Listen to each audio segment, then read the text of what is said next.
Each year, snowbirds from the north flock to South Florida in the winter. This year, those heading south included these folks. And because they did, there's baseball in South Florida in the fall. The Florida Marlins began their postseason with a 3-game sweep of the Giants in the divisional playoffs. Then they stormed into Atlanta to take Game 1 of the NLCS. This season, the Marlins compiled baseball's best home record. And tonight, the Marlins are home for the first ever League Championship Series game played in the state of Florida. Their high spirits dampened a bit, though, by yesterday's news that their #2 pitcher is lost for the rest of the postseason and maybe beyond. Tonight's pitchers present a sharp contrast. The Braves' John Smoltz is a 10-year veteran. Tonight, he makes his 20th postseason start. His opponent, 23-year-old Marlin rookie left-hander Tony Saunders. Hey, down in front. Game 3 next.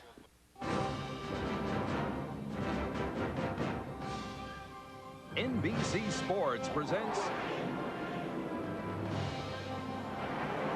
the National League Championship Series.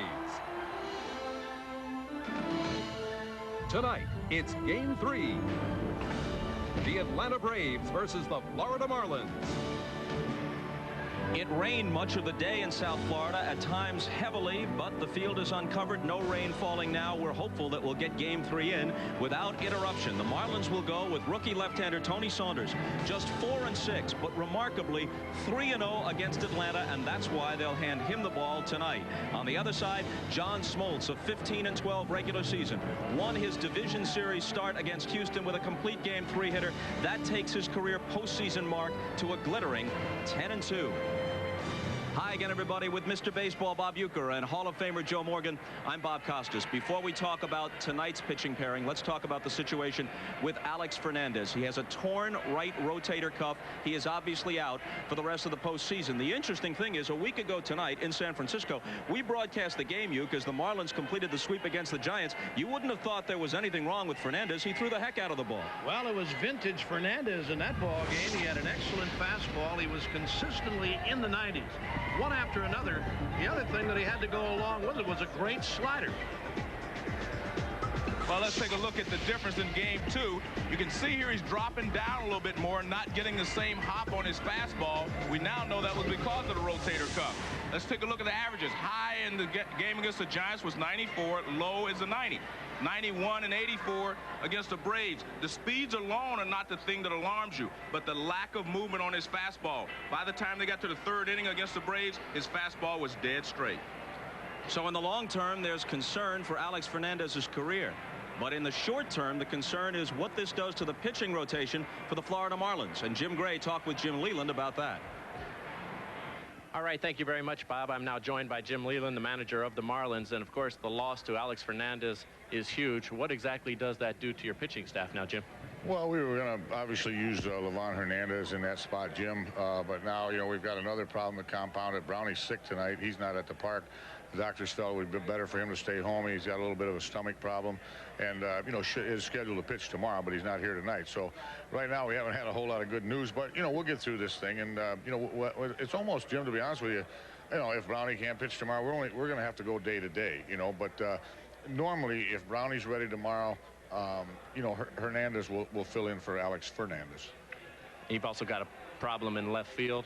Moses Alou, the left wrist.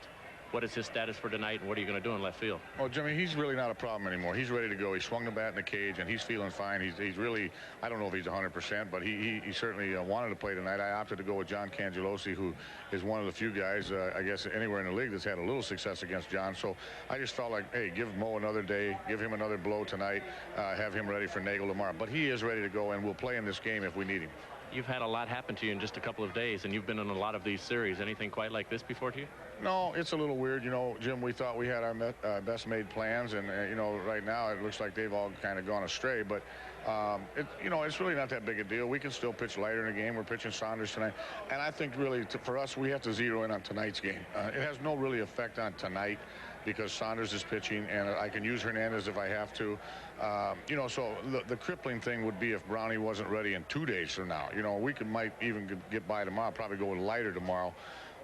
you know, if Brownie couldn't go tomorrow. But if by chance, you know, this thing it lingers on, you know, into Sunday, where I can't pitch him, then, to be honest with you, I'm going to ask Joe and Uke and Bob Costin what the heck I'm supposed to do. You're not going to me, I'm sure of that. Thanks, Jim. Hope things get better. Back upstairs to you, Bob. Let's hope they never find themselves in such desperate straits. So to make it clear, if there is a game 6, Alex Fernandez's start will be taken by the Cuban defector, the rookie right-hander Livan Hernandez. Tonight, another rookie, this one from the left side, Tony Saunders against Smoltz. What a contrast in styles tonight, Bob. Tony Saunders features a change of pace. That's what all the hitters talk about against him. On the other side, we know John Smoltz. Great power pitcher, excellent fastball. He's got a great slider and a beautiful split-fingered fastball to go along with it. Strictly power from John Smoltz. So they split the first 2 games in Atlanta. Now to Pro Player Stadium in Florida. Games 3, 4, and 5 over the weekend. We'll check the lineups and have the first pitch of game 3 in a moment.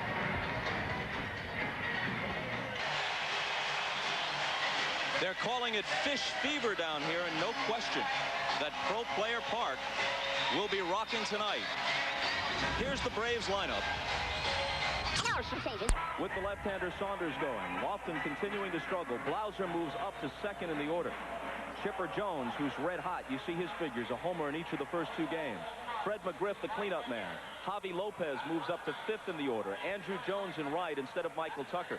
Klesko drops down to 7th, and although Keith Lockhart has played well, Tony Graffinino, a right-handed batter, will play second base and hit 8th, and Smoltz, of course, is the pitcher. And the scouting report on Tony Saunders. Good fastball. Good strikeout to walk ratio, very important.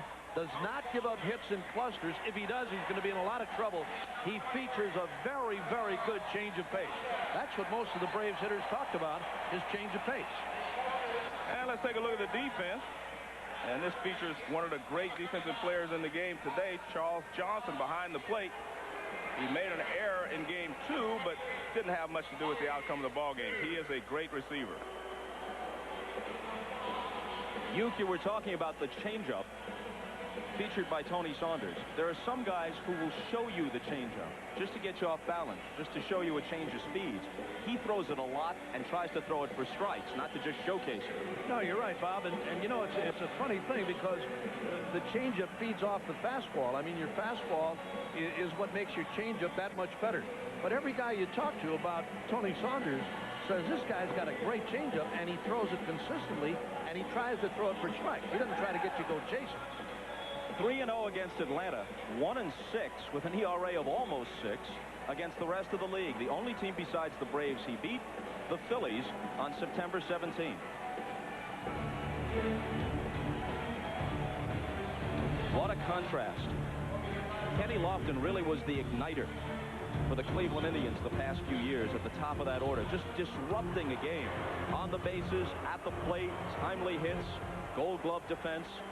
He's not the same player this year, and it seems strange to say because the batting average for the regular season reached .333. Ball 1 from Saunders. Mike Winters is the plate umpire. Jerry Lane at first. Eric Gregg at second. Frank Pulley at third. Bruce Fremming has the left field line. Charlie Williams calls the plays in right field. Hit to short. Renteria takes care of Lofton, who's now 3 for 24 in this postseason.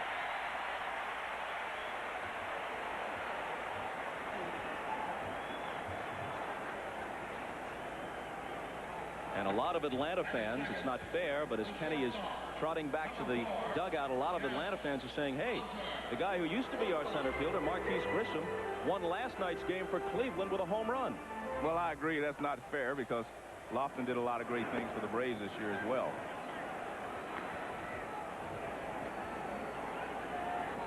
Blauser to the plate. 3:08 for the season.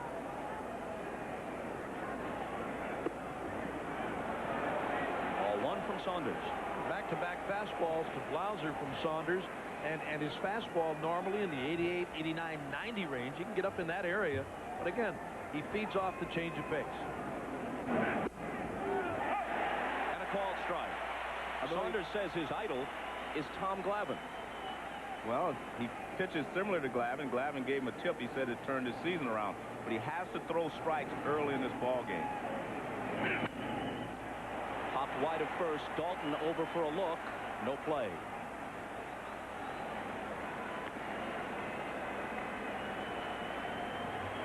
There's Tom Glavine, masterful in his Game 2 victory, which evened the series at 1 apiece.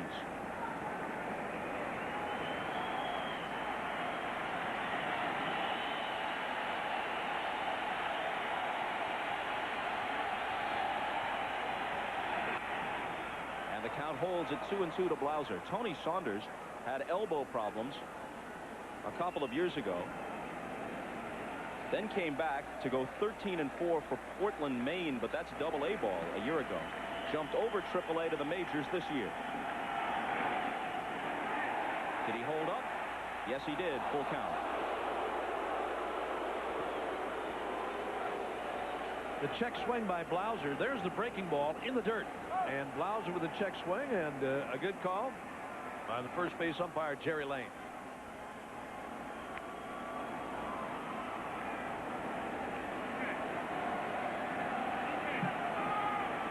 The rain begins to fall, and it doesn't start as a drizzle. A moment ago, it wasn't raining at all. Now it is pouring. A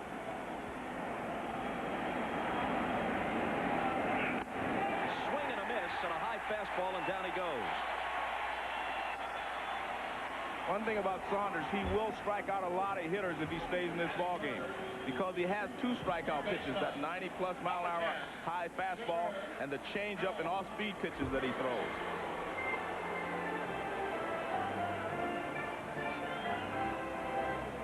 It can't be much longer before the tarp comes out if this keeps up. Ball 1 to Chipper Jones. Talking with Bobby Cox about the playing conditions of the field, and he said it's choppy. It's not all that good. They've used a lot of paint here. Football, of course. Miami Dolphins play here, and he said the outfield is pretty well chewed up. Dolphins areas behind second base, Bob. Dolphins played here last Sunday against Kansas City. Here's a drive to deep right center field. In pursuit is Devon White. White to the fence and makes the catch. And then nonchalantly tosses it back over his head for an LCS souvenir. Great play by the 7-time Gold Glover. And you get a look at why Devon White is a Gold Glove center fielder. I mean, he just runs this ball down. He went a long way in the right center field to take this drive, and then he flips it up into the crowd.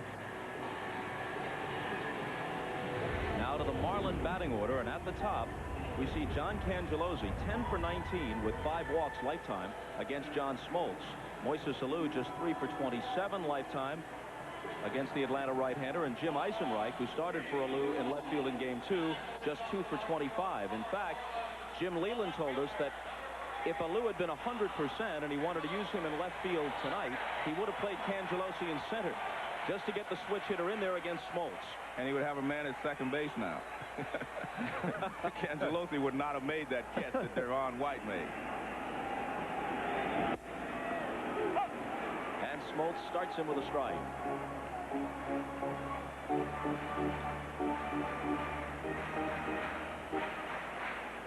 Cangelosi hit .245 for the season. Chipper Jones in close at third as he fouls it back.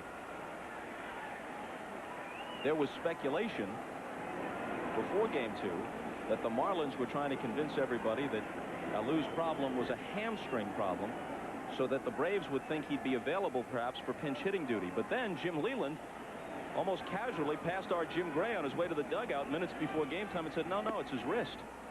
So when Jim passed that information along to a national television audience, I guess the secret was pretty much gone. One thing about Leland, if you ask him a question, you will get an honest answer. The 1-2 pitch. Hit back over the mound. Blauser charging, throwing, and getting him.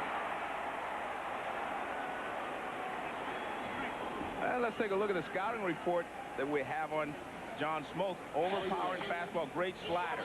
He actually has the best stuff on the entire Atlanta Braves staff. He does not have to hit the corners.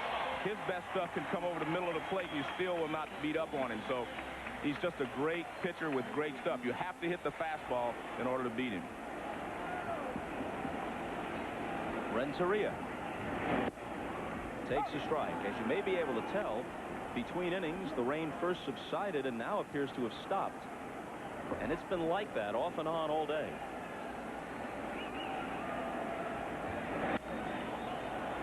Oh, 0-2. Again, the Florida Marlins facing yet another Cy Young Award winner as you look at the Atlanta Braves defense with Andrew Jones in right field. And tomorrow they get Denny Nagel, a 20-game win.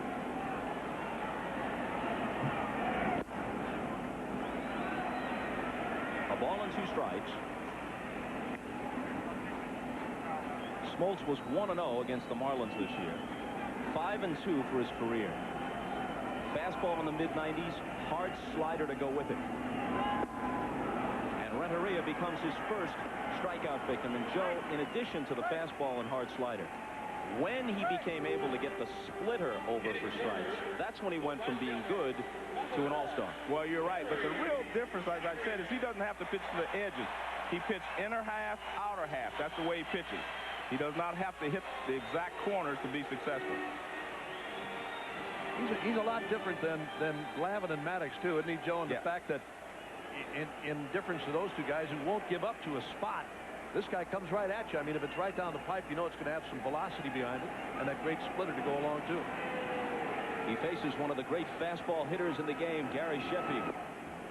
What was it that Dusty Baker told us a week ago in San Francisco? He said, I don't care if you send it up there with a bazooka. If Gary Sheffield is on, he'll turn on that fastball. Well, he has such a quick bat that you see hits most of his ball to left field because anything middle of the plate in, he will pull. A ball and a strike.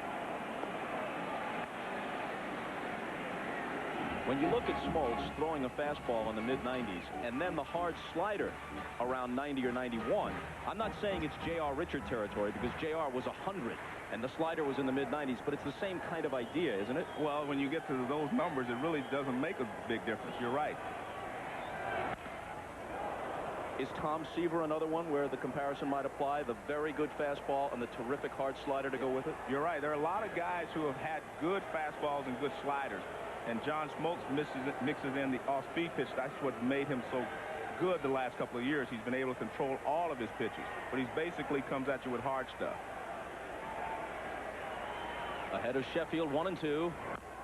And a fastball gets in on his fist. Smoltz will make the play himself. And like Saunders, he works a perfect first. No score after 1.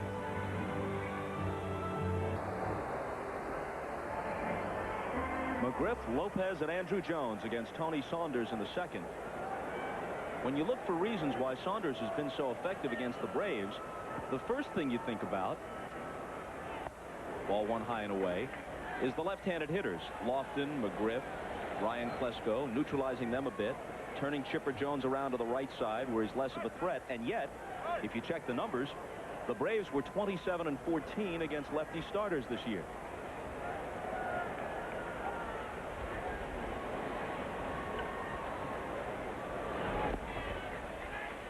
Saunders has simply been very effective. Beat them 5-1, 11-5, and 1-0. And in his 1-0 decision against Tom Glavine, he carried a shutout into the 8th.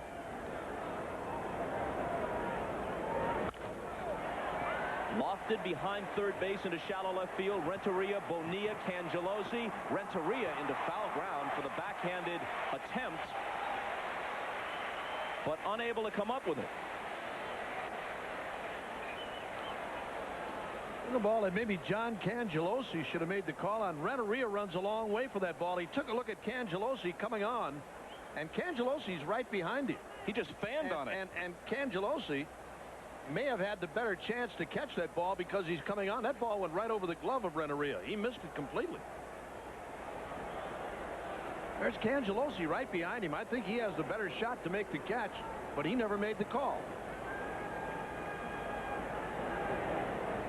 No error charged. At least they haven't indicated it yet. The 2-1 pitch now floats in there, 2-2.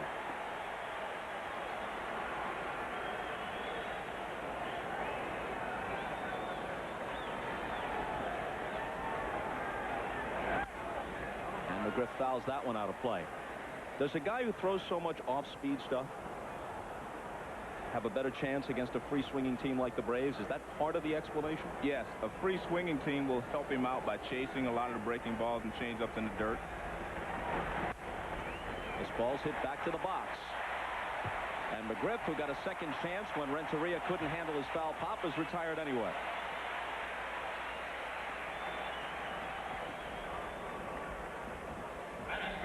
These are the starts where Saunders performed so well against the Braves, winning the first three, and a fine effort in a no decision in August against Glavine. He was never paired against Smoltz prior to tonight.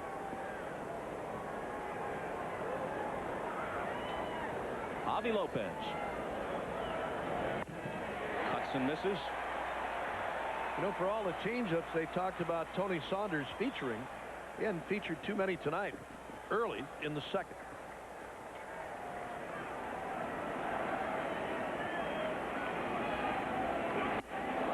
Up and in. Of course, when you're effective with the change, it can take an ordinary fastball, which is what Saunders has if you're just talking about the clock, take an ordinary fastball and make it effective. Oh, yeah, and as you look at that high inside fastball to Javi Lopez, anytime you get hitters, if you get hitters looking for changeups, I mean, something is really messed up in this game. If breaking ball, fastball is a different story, but if you have hitters looking for a fastball, you got their minds messed up, or I should say a changeup in difference to his good fastball here early. There it is. Javi Lopez sits down. Second strikeout for Saunders, who's retired the first 5 he's faced. Well, one thing about Saunders, he's wild enough to be effective, and I don't mean wild at the hitter's head, wild around the strike zone. Let's take a look at these pitches. Fastball, see, just up out of the strike zone.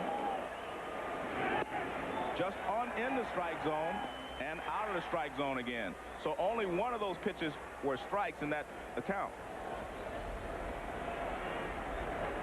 Andrew Jones takes a ball. He hit .231 for the year with 18 homers. But he's really been in a tailspin the last 6 weeks or so. Swinging at a lot of pitches out of the strike zone. Lays off that one. 2 out, nobody on, no score, top of the second, and 2-0 the count to Andrew Jones. Gets the corner. Saunders is 23 years old, 6'2" and 205.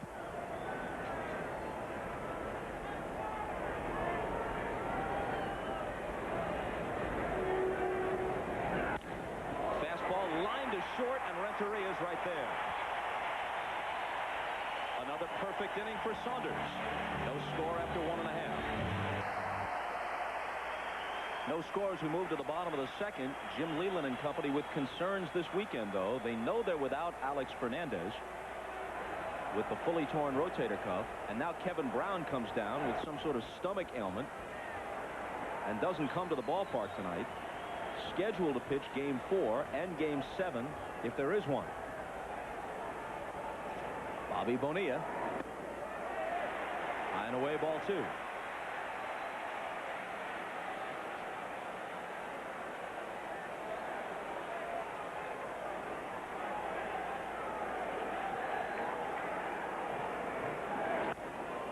And the fastball fouled off. Here's what the scouts say about Bobby Bo. Bobby Bonilla likes the ball out of the plate. You can stay up and in, and he will chase a lot of pitches out of the strike zone, especially with 2 strikes. If you're John Smoltz, you look at this lineup that they're featuring tonight, and you say Sheffield, Bonilla, and Dalton. Those are the 3 players I have to be very careful with because they can all hurt me with one swing. And he fouls the 3-1 pitch away. Might have been low for ball 4. You get a guy up there like Bonilla, Bob, and Joe has done this many times himself. I mean, close ball games early in the game, if it's something you can hit, if it's something you can reach, you're going for it. That's why Bonilla is in there in this spot. Ooh, he got him looking. Second strikeout for Smoltz. Folks, you can go online to MLBWorldSeries.com for complete postseason coverage. Soak in the history of the game with video highlights of the greatest moments of the past. And a look at the World Series matchups from 25, 50, 75 and 90 years ago. Boy, oh boy, that 1907 series between the Cubs and the Tigers. Plus, don't miss live AudioNet rebroadcasts of the post-game press conference. It's all on MLBWorldSeries.com. You know, the Cubs actually won the World Series in 07 and 08. I want to hear the press conference from those years. Good evening, Mr. and Mrs. North America. 1907. You got it. I think that predates radio, doesn't it? Dalton can't catch up with that heater. Not in Milwaukee. Did you research all that today? Did you? Yes or no? Just yes or no? You know, that's all. He did. Locked in that room again. 2 balls and 2 strikes.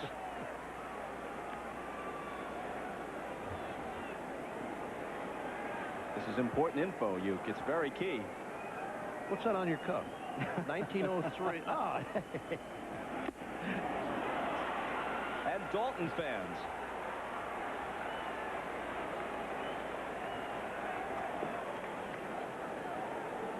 Up comes White, who for his career is 0 for 11 with 5 strikeouts against John Smoltz.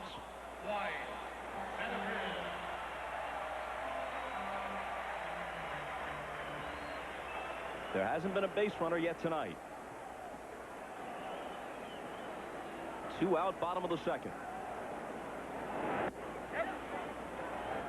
Mike Winters says yes, he committed himself. 0-1.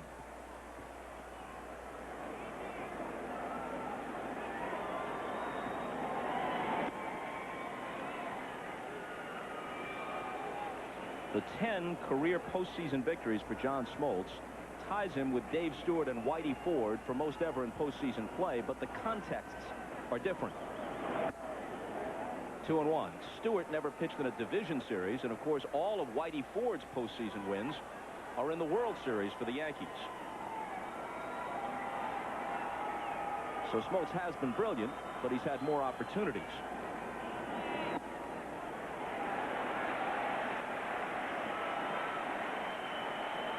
Three balls and a strike.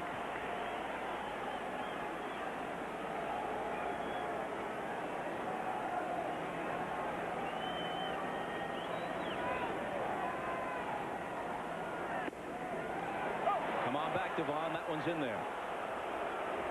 If you're facing John Smoltz and you're left-handed, this is a pitch I think you have to hit. The low fastball. And Devon White is a pretty good low ball hitter, but he takes that one. The 3-2 pitch. A breaking ball slapped to short.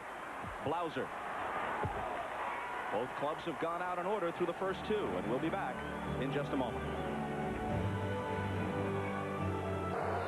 Before the game tonight, Jim Gray talked with Alex Fernandez and asked him if in retrospect he feels there's Fernandez with Alou, if in retrospect Fernandez feels that he jeopardized his career by pitching in Game 2 of this series. I pitched for Saunders before, so it might have been there for a while. It might have been there just, last couple months. I don't know. My career's not over. I could guarantee that. If anybody's done it before, and they have already, they've shown it that there's been players that have come back, pitchers that have come back. I know deep inside I could do it. Jimmy Key was one of those people who was able to come back from a fully torn rotator cuff. However, it's been few and far between. Are you at all fearful that you may not be able to recover? I'm looking at reality. I'm looking at saying, I know it's career ending, but how much of a career ending is it? Is there guys that come back? Just like you said, Jimmy Key has, Oral Hershiser. There's a few guys out there that come to mind that have come back from this thing, and I feel that I could do the same. It's going to take work. It's going to take patience. It's going to take time, and I'm ready to start very soon. And now Ryan Klesko with a little flare into center field. It's the game's first hit and first base runner. Alex Fernandez determined to come back. That's a look at his season month by month. As we mentioned, he had a weak September. You could have taken that as an indication that something was wrong, but he was close to brilliant in the division series against the Giants. before walking out to the mound with nothing on Wednesday in Game 2 here in this series against Atlanta. Here's Tony Graffagnino starting at second base and hitting 8th with Klesko aboard to open the 3rd. Bob, I tore a rotator cuff about 5 years ago, and had the surgery done. I cannot believe that he pitched through the month of September with a torn rotator cuff, and even after that game in San Francisco, or if he had it then. Possible double play ball. Renteria to Counsell on to first, and they turn it over.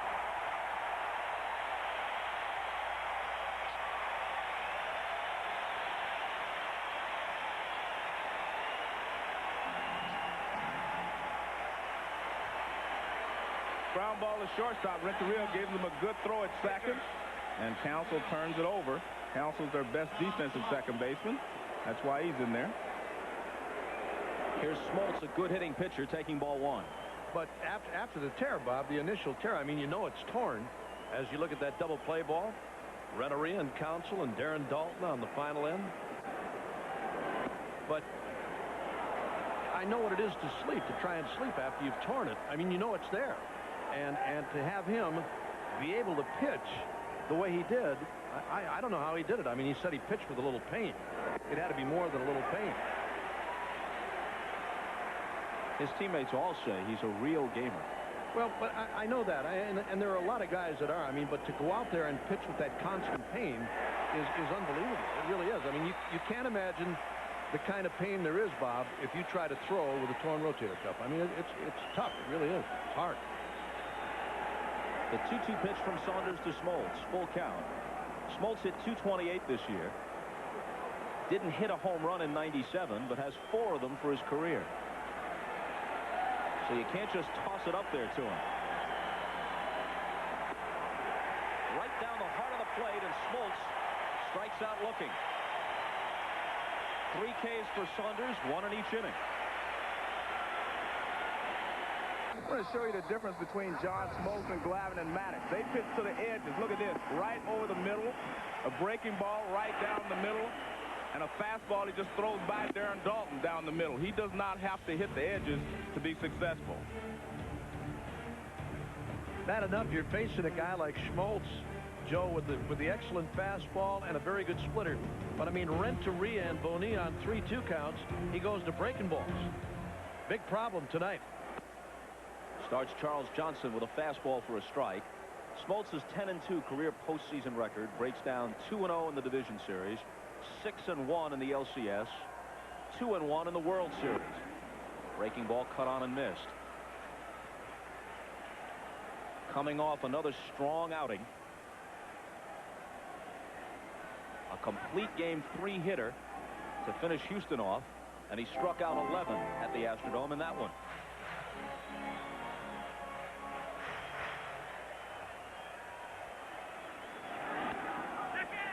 Johnson lays off. 1-2. They check with Jerry Lane. He says no.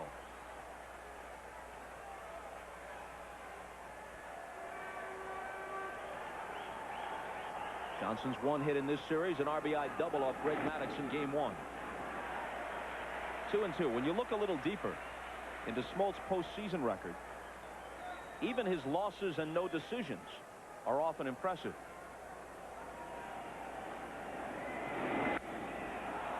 In the air back of third, Chipper Jones into foul territory, and now it drifts beyond the tarp and out of play.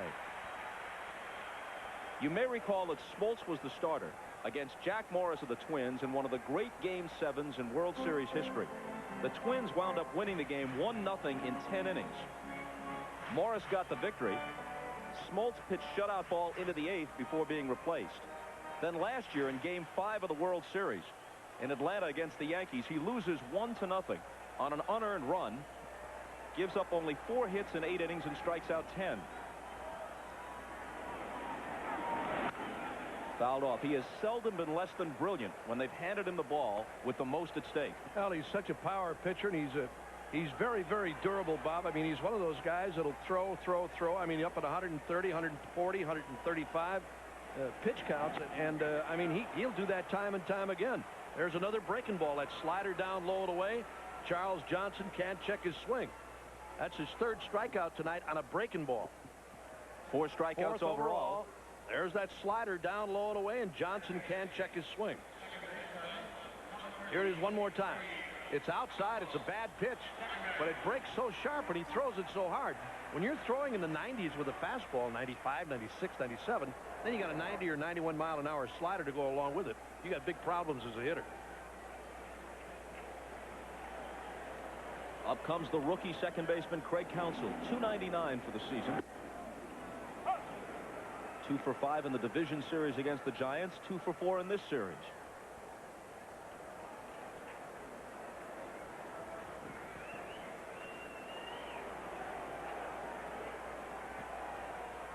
Jones inching in onto the grass at third as Counsell fouls it back 0-2. Boy, does Smoltz look sharp.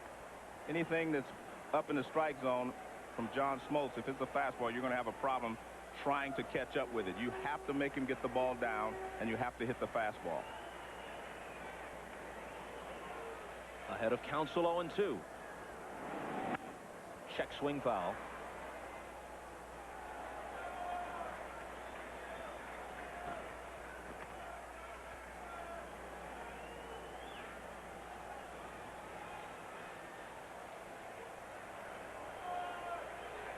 Smoltz won both of his starts in the NLCS last year against the Cardinals as the Braves came back from a 3-1 deficit to win. He misses low to Counsell.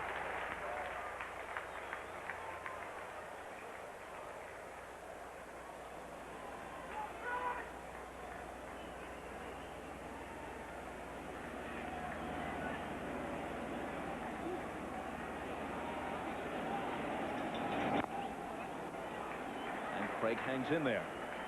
When you talk about the all-time best postseason pitchers, you can't go solely on total victories because with the additional rounds there are more opportunities now. Hard to imagine anybody being as consistently great as Sandy Koufax was. Or Bob Gibson. Gibson pitched 8 complete games and won 7 of those. In the 64, 67, and 68 World Series. 2-2.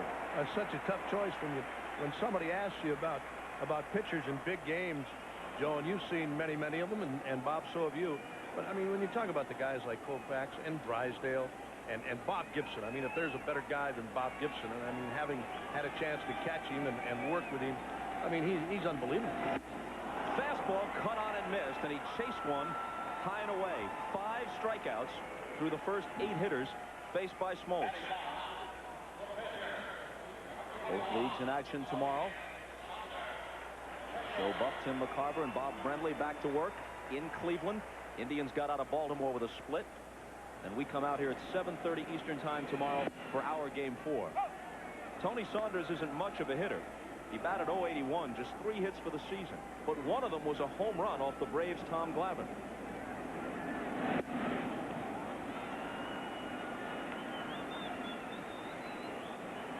Big day for him. First big league win and a home run.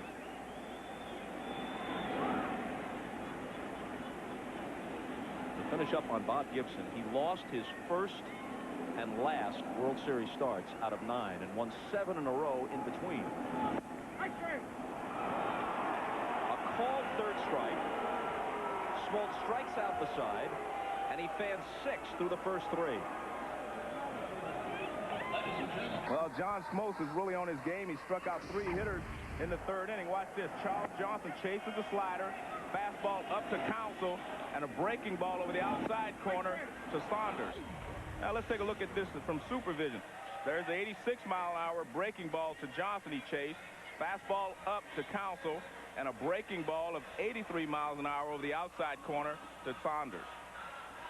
Supervision, as we've explained earlier in this postseason, is a computer tracking of the actual pitch. Johnson and Counsell went after pitches out of the strike zone, and then Mike Winters might have expanded the strike zone for Smoltz a little bit on strike 3 to the already overmatched Tony Saunders. Well, you're right. The thing to remember is this ball, the supervision tracks the ball from the time it releases the pitcher's hand, the movement, the break, and the speed. Here's Lofton. Joe, what would you try to do when you were in the throes of a slump, like Lofton is? Well, I think he tried that the second game. He dropped down a bunt. Right. When you have the speed of a Lofton, you try to bunt the ball, but then more than anything else, you try to make sure you stay on top of the ball. So if you hit a chopper, you can beat it out for a base hit. But you have to try to stay back through the middle. You go back to fundamentals. Try to hit everything back through the middle, which will keep you on the ball a little longer. He grounded to short his first time up. What if you're a right-handed batter like I was? Uke, I don't think the difference here is so much left to right. I'm asking, okay? I mean, my slumps would always end in September, and then they were back again in March. Heck of a thing to get hot around September 28th, isn't it, Uke? There you go. Hey, the base hit a month. It's always something to go in and talk to your GM about.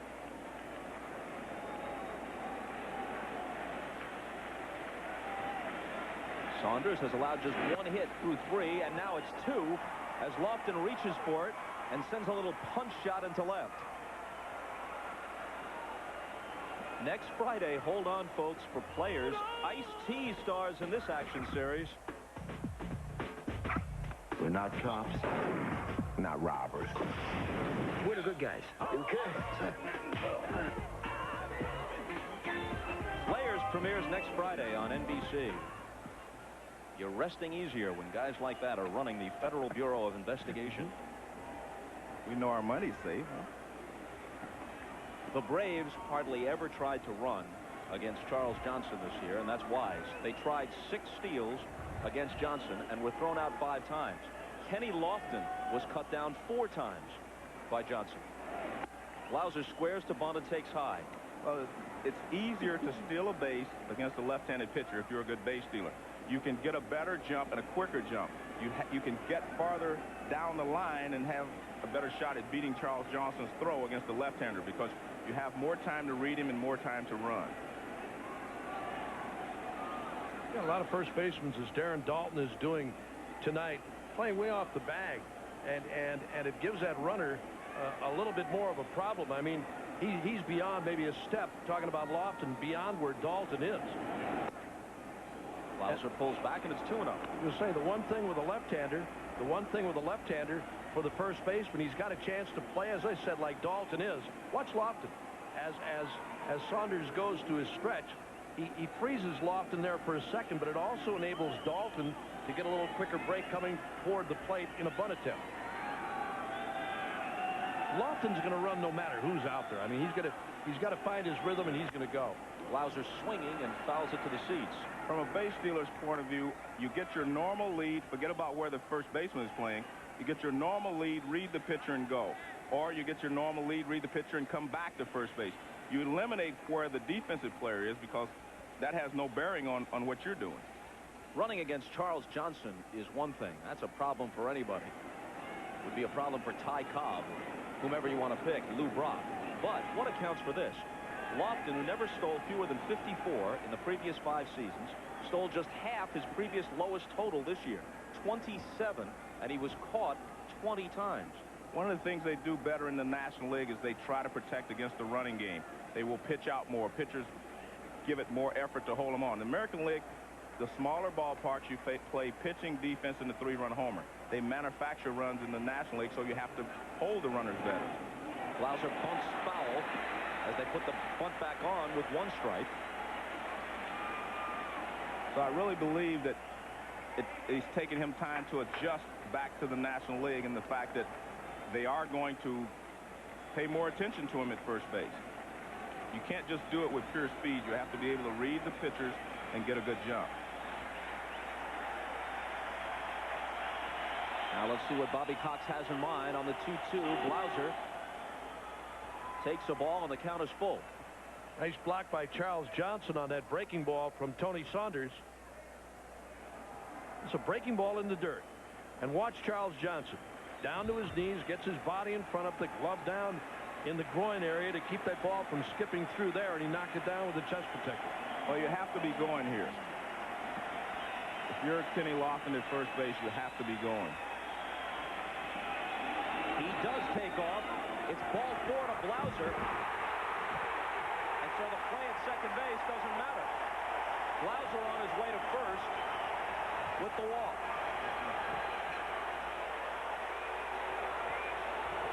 There's going to be an argument here. Jim Leland, here's that play one more time. This is a pitch right around the outside corner. Johnson thought it was a strike. It's a perfect throw to second base. You'll see the sliding Kenny Lofton. Now, here's what happens. The tag on Lofton. Lofton thought he was out. He left the bag. He left the bag and started walking toward the Braves dugout. That's when he was tagged by Renteria, and Jim Leland is out there now arguing with Eric Gregg about the call. He said he walked off the bag. Watch Lofton. If we can hang on to this thing, Lofton thinks he's out. He thinks he's out. A great throw. There's Kenny Lofton. He's contending he called time, but he didn't call time.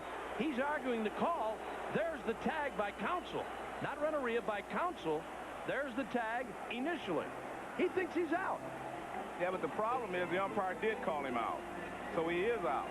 So you can't tag him if he's already out. But it was ball 4. Well, you have to move him back. You have to put him back to first base because he was called out.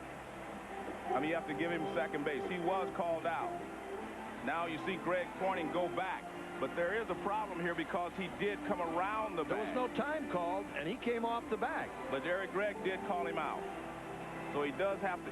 If you called out, if you're called out, you have to go to the dugout. So technically, he was going toward the dugout, he can say, and he was following the orders of Eric Gregg. So if Eric Gregg called him out, he's out. Now if they change it, then he has to go back. Ball 4 kills the play, though, right? Exactly. Yeah. All 3 veteran umpires here. Now Leland's getting a little more worked up. Frank Pulley, Bruce Fremming, Eric Gregg. But obviously what they're explaining to him is this. The call is made by the second base umpire, not realizing that it was ball 4. That's not his job, right? And so he punches him out, and Lofton, acting upon that, walks away and is tagged out. But the play is dead because ball 4 was called a blouser, so Lofton had second base, and it's going to be first and second when Leland eventually has his say. Well, there's the call by Eric Gregg initially. And again, it was kind of a delayed call on Lofton. Lofton had already hit the bag and almost slid past the bag. And that's when Eric Gregg pulled back on him. When he wandered off the bag thinking that he was indeed out, that's when he was tagged by counsel. And Eric Gregg says, hey, nothing doing. Lofton stays at second, and Blauser's going to be at first. The base on balls kill the play.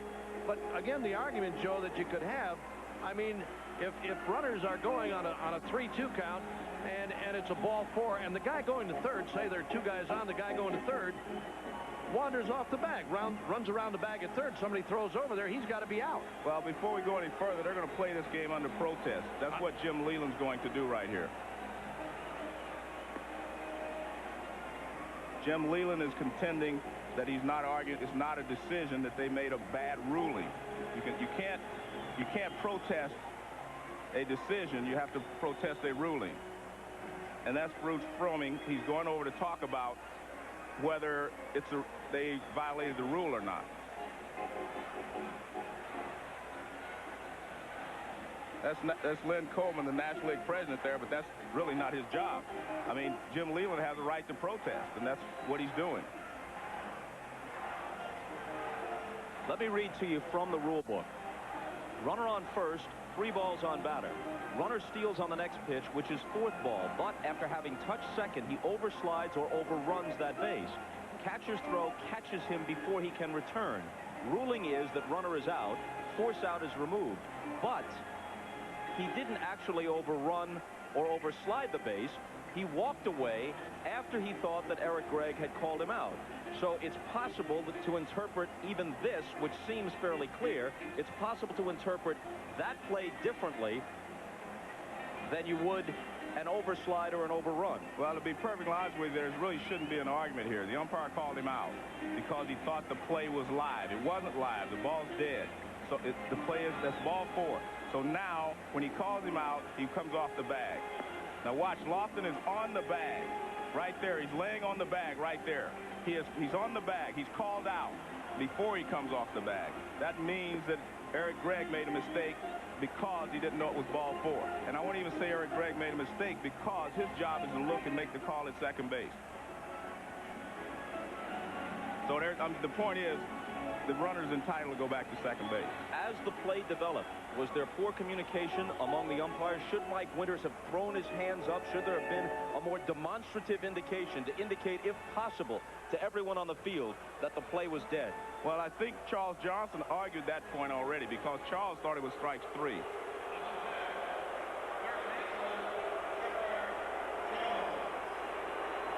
So the rule is explicit on ball 4 if there's an overrun or an overslide by the stealing runner. But this is a different deal. He wandered off the base or walked off the base thinking he had already been called out. Well, he was called out. Here's Chipper Jones. Because the ball is never dead. That's the whole point. The ball is not dead actually on ball 4. Because if that's ball 4, they can pick a guy off if he was at third base. You see, so the ball is not dead. Or for that matter, if he caught them sleeping, he could keep going to third base himself. Right. So the ball is not dead. The point is the ball, after he calls him out and he wanders off, now the ball becomes dead. Be interesting to talk to Charles Johnson, too, to find out if indeed Mike Winters gave him the strike call verbally, Joe, right away. I'm talking about strike and him throwing anyway, thinking the pitch was on the outside corner and going to be called a strike. Winters didn't call it a strike, and Johnson throws through anyway. Catchers get in that habit sometimes. You think a pitch is a good pitch with somebody running, you come out throwing. You've seen it happen many times. Jones squaring to bunt, pulling back, taking a strike after the Marlin infield met to decide how they defense the bunt, and Lofton took that opportunity to walk over to his third base coach, Bobby Dews, to get his instructions. Well, this makes a lot of sense here. They've had trouble with Saunders. They're in a situation. Chipper's not as good a hitter from the right side as he is the left side, so you let them think that you're going to bunt. Maybe you'll get a better pitch to hit in this situation. He squares again, gets the bunt down. It's a good one. Bonilla bare hands and throws with Counsell covering. He drops the ball. Everybody's safe, and the bases are loaded. What a test this is for a rookie pitcher like Tony Saunders. A soft single to left by Lofton. He walks Blauser on a close 3-2 pitch. Then after the argument avails nothing, and the Braves are still left with runners at first and second. An error on the attempted out at first base off the sacrifice bunt.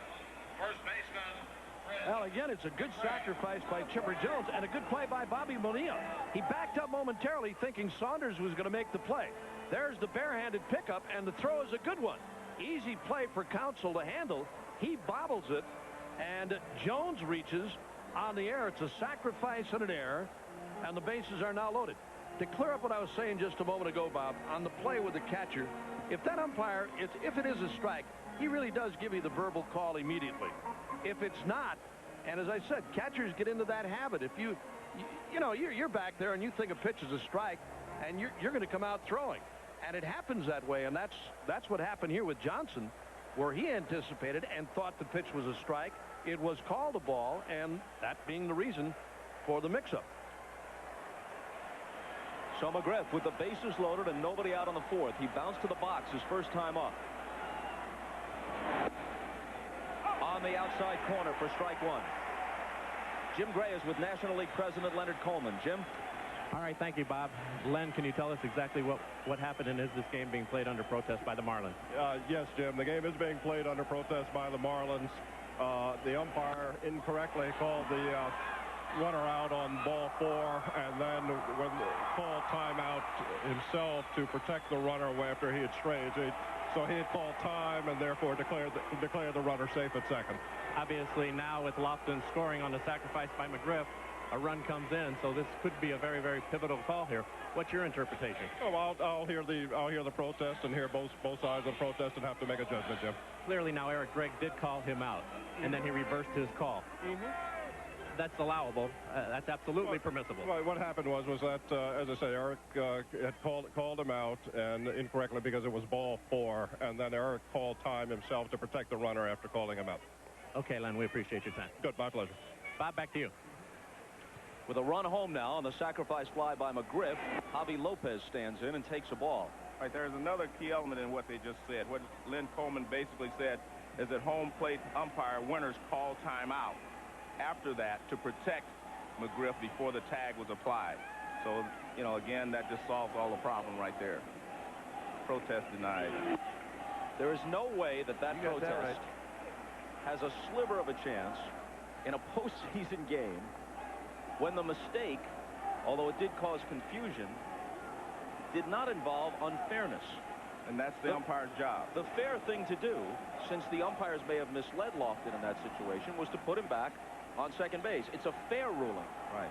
We understand Leland's argument, but the ruling makes sense, and there's no way you're going to replay an LCS game based on that. Right field. Sheffield in and toward the line. Blauser to second to tag.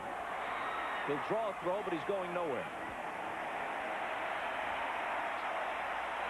It makes it such a tough call for the umpire at second base. I mean, he's watching the runner come in there and the tag and the slide and everything else, and he did make a good call on Lofton. The initial call was right, and then when Kenny wandered off the bag, bang, all the confusion starts. And as you said, Bob, I can understand Jim Leland. I mean, along with all the other things that have gone on with Leland's club here in the last couple of days, he doesn't need anything like this.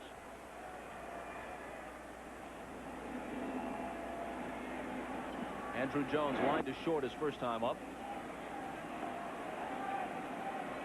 Lofton single, Blauser walked. Jones reached on counsel's error, covering first on his sacrifice attempt. McGriff drove home a run with a fly to left. Lopez flies out to right. 2 on, 2 out. And 2-0 the count to Jones. Jones, as you may know, is from Curacao in the Southwest Caribbean, near Venezuela, and after his heroics in last year's World Series, 2 home runs in Game 1 against the Yankees, they reported tourism in Curacao was up about 10%. In there. And you see exactly how they're going to pitch Jones. They're not going to throw him a fastball when he's looking for one. They've thrown him change-ups and breaking balls, all 3 pitches here. So when they think he's looking fastball, they're going to throw breaking balls.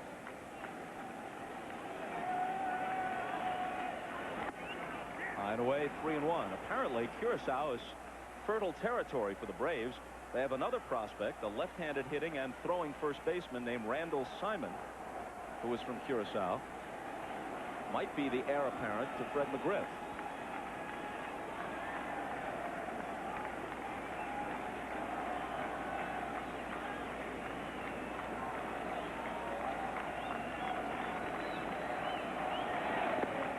Fastball on the corner, right where Johnson set up.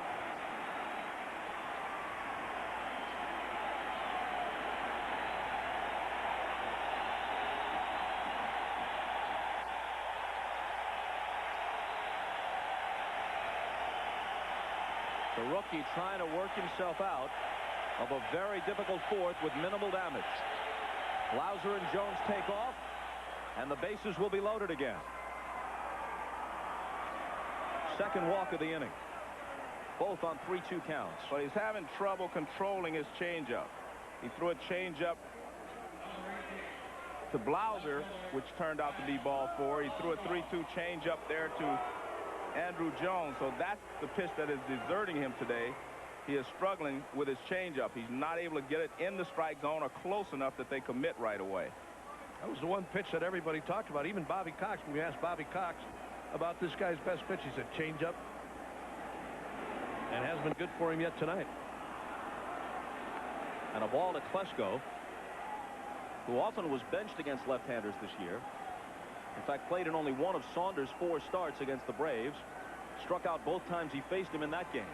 Singled his first time up tonight. And lofts one on the infield. It's a tough chance to win taking it. Counsell and Dalton both after it, and Dalton finally takes it near the mound. They leave the bases loaded, and they score one in a wild fourth. Cangelosi starts it against Smoltz in the Florida fourth. Ball 1 to him. Smoltz has been perfect through 3, striking out 6 of the 9 he's faced. Cangelosi and Smoltz have something of a history. Back in 1994, when Smoltz was with the Mets, Ryan Thompson hit a grand slam. Rather, when Cangelosi was with the Mets, Ryan Thompson hit a grand slam off Smoltz. Cangelosi was the next hitter. Smoltz drilled him, and little Cangelosi charged the mound. Now Cangelosi says, hey, no hard feelings. He did what he had to do. I felt I had to respond. 3-1 to Cangelosi, who's always drawn a lot of walks because of his compact strike zone.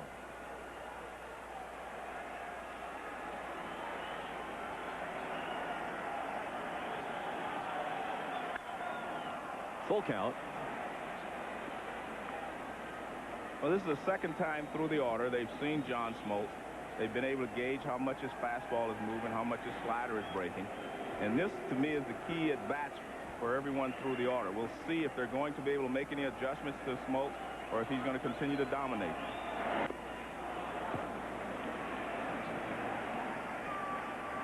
He hasn't used his splitter that much tonight. Normally not here on a 3-2 count with John Cangelosi, the leadoff man, but his splitter, the 2 or 3 times that he has thrown it, picked up a strikeout one time. Other than that, he hasn't really used it that much. Look out. And it holds at 3-2.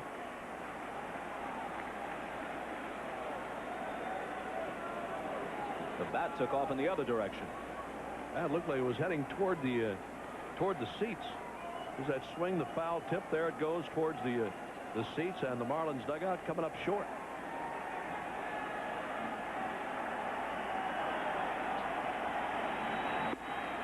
And Cangelosi in a good at-bat, fouling a few off, eventually draws a walk to become the first base runner against Smoltz. This is Saunders when the Braves' fourth was finally history. All things considered, he didn't do that badly. No, he ought to be happy getting out of that inning. He had the bases loaded, nobody out. He pitched his way out of it, allowing only 1 run. And again, with a call that was messed up and caused some problems. The game being played under protest. He did all right. But after seeing the way Smoltz went through his hitters the first 3 innings, that's why he's upset he gave up 1 run. Renteria in a sacrifice situation, bunts it foul. Again, the interpretation that you're likely to read about in the papers tomorrow is simply this. Had Lofton, even on ball 4, overrun or overslid the bag and been tagged out, he's going to be out. But in this case, walking off the bag and being tagged, he was a victim of Eric Gregg's mistake. Gregg should not have called him out because the play, in effect, had stalled with the ball 4 to Jeff Blauser. So he should have let him remain at second base, and Gregg is allowed to rectify his own mistake. That's the way it will read tomorrow morning, and that's the way you explained it earlier. Absolutely. Renteria had 19 sacrifices this year, by far the most on the team. He pops this one up, but no one can reach it.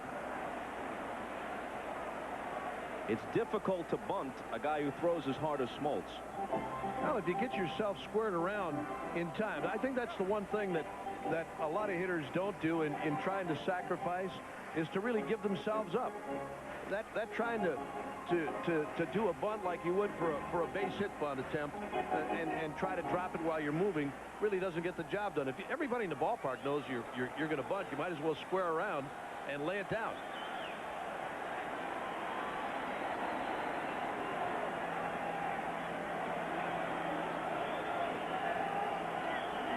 Not bunting on 0-2 and taking it down and away.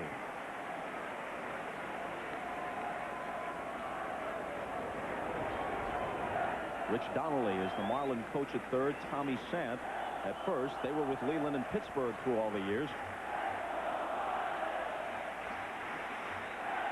Angelosi, who runs pretty well, leads away.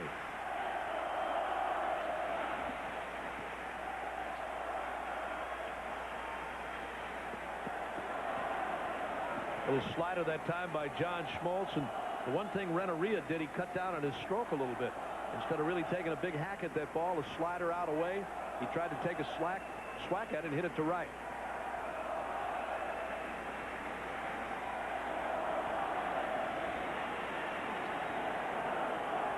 Another 1-2 pitch.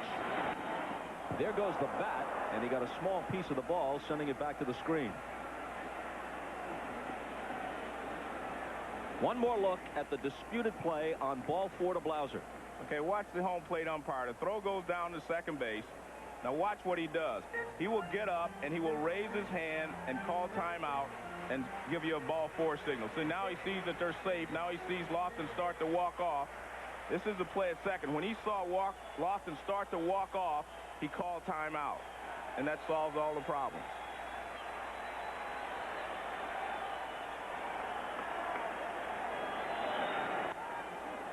And it's still 1-2 to Renteria. Well, he's gone away on Renteria the last couple of times. Now might be a nice time. A ball and 2 strikes to come inside with that good fastball or even with a splitter. But his fastball in the high 90s now, middle 90s to high 90s.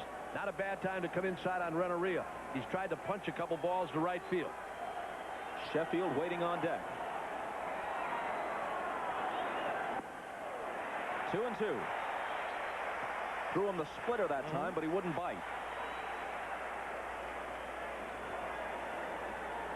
Here it is again, that splitter by Smoltz, looked like a splitter.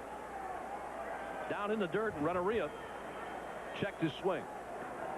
It's nasty enough, Joe, the splitter anyway. You got the guys that throw in the high 80s or low 90s. It's really nasty, really bites.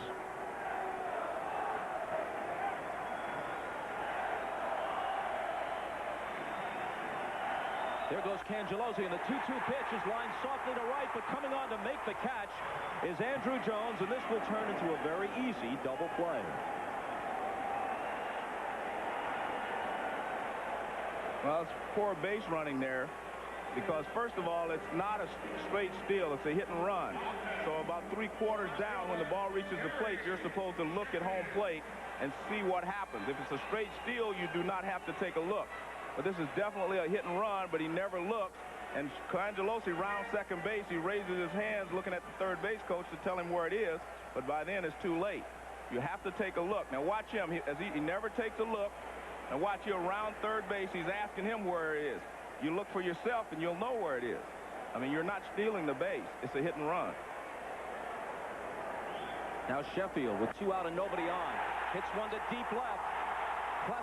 Back at the fence is Klesko, and it is over the scoreboard for a home run. The question when that ball left the bat was whether it had the height, not the distance, to clear the high scoreboard in left field. It does to tie the game at 1.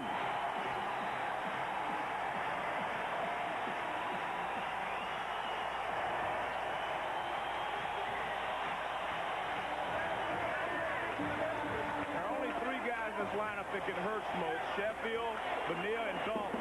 And he was very careful with Sheffield the first at bat, as he was with Dalton and Bonilla. But this time he makes a mistake.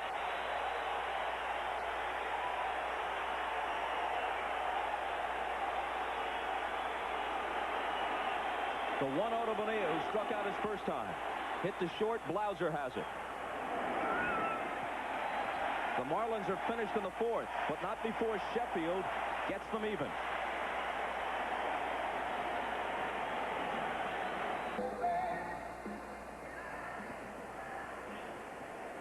On to the 5th at Pro Player Stadium. Braves got a run on the top half of the 4th.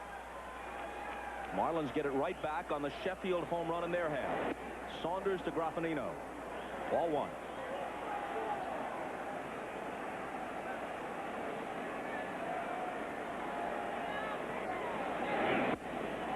And that one's in there. In the absence of Mark Lemke, often a postseason hero for Bobby Cox, the Braves have gotten excellent play at second base from Keith Lockhart and Graffinino.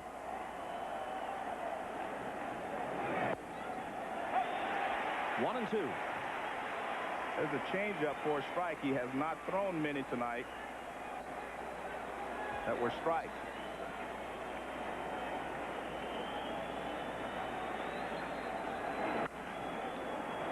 In the air to shallow center. Counsell going out. White coming in. White, the center fielder, calls and tucks it away. Let's take a look at this. See how close Gary Sheffield stands to the plate? That allows him to handle balls out here. And they have pitched him away the entire series, so what does he do? He goes out and gets it. And he's strong enough and has such a quick bat that he can drive the ball out of any part of the ballpark. He knows he got it. I mean, he's in his trot already. And we're tied.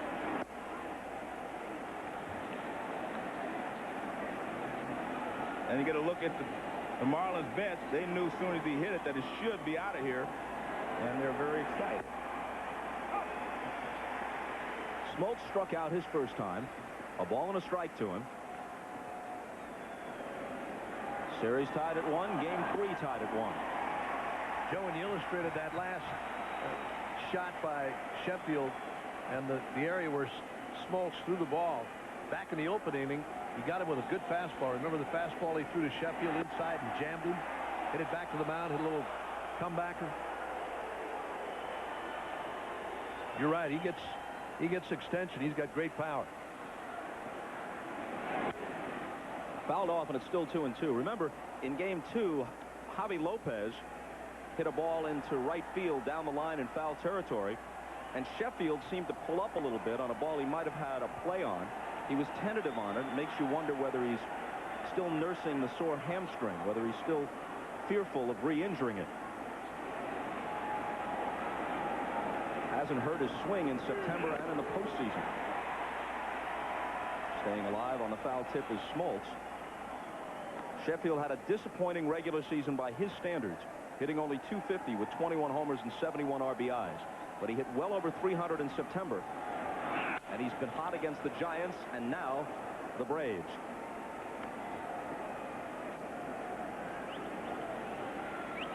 Trying to get somebody's attention out there. Gary Sheffield, I think what Gary Sheffield is talking about is if there's a line drive hit to right field, he's coming to first base. I think that's what he's saying. If this ball is hit hard, I'm coming back at you, to Darren Daulton. And Daulton looked back over his shoulder and nodded in acknowledgement. Yeah. After all, you've got a pitcher at the plate hitting from the right side. Sheffield has a terrific arm. If he catches a one-hop base hit, he could peg it over there. It's not unheard of. A little squibber toward Daulton, and he retires Smoltz.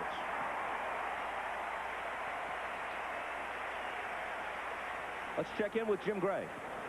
All right, Bob. Well, just before the home run by Sheffield, Jim Leland, the manager, got up off of his chair and he went over to John Cangelosi in a very animated state, letting him know under no uncertain terms that he was very unhappy with the base running, pointed out to right field where Andrew Jones was and said, "You must watch the ball. Don't look over at the coaching staff or of any of us. You've got to be the guy who's paying attention." Bob? Anytime you have a hit and run, it's the runner's responsibility to know where the ball is. A straight steal, as I said, you run with your head down and you try to steal the base, but that was definitely a hit and run. Lofton drops a bunt. Bonilla was expecting it, and Bobby Bowe guns it to Daulton to retire Lofton. Atlanta goes out in order in the 5th.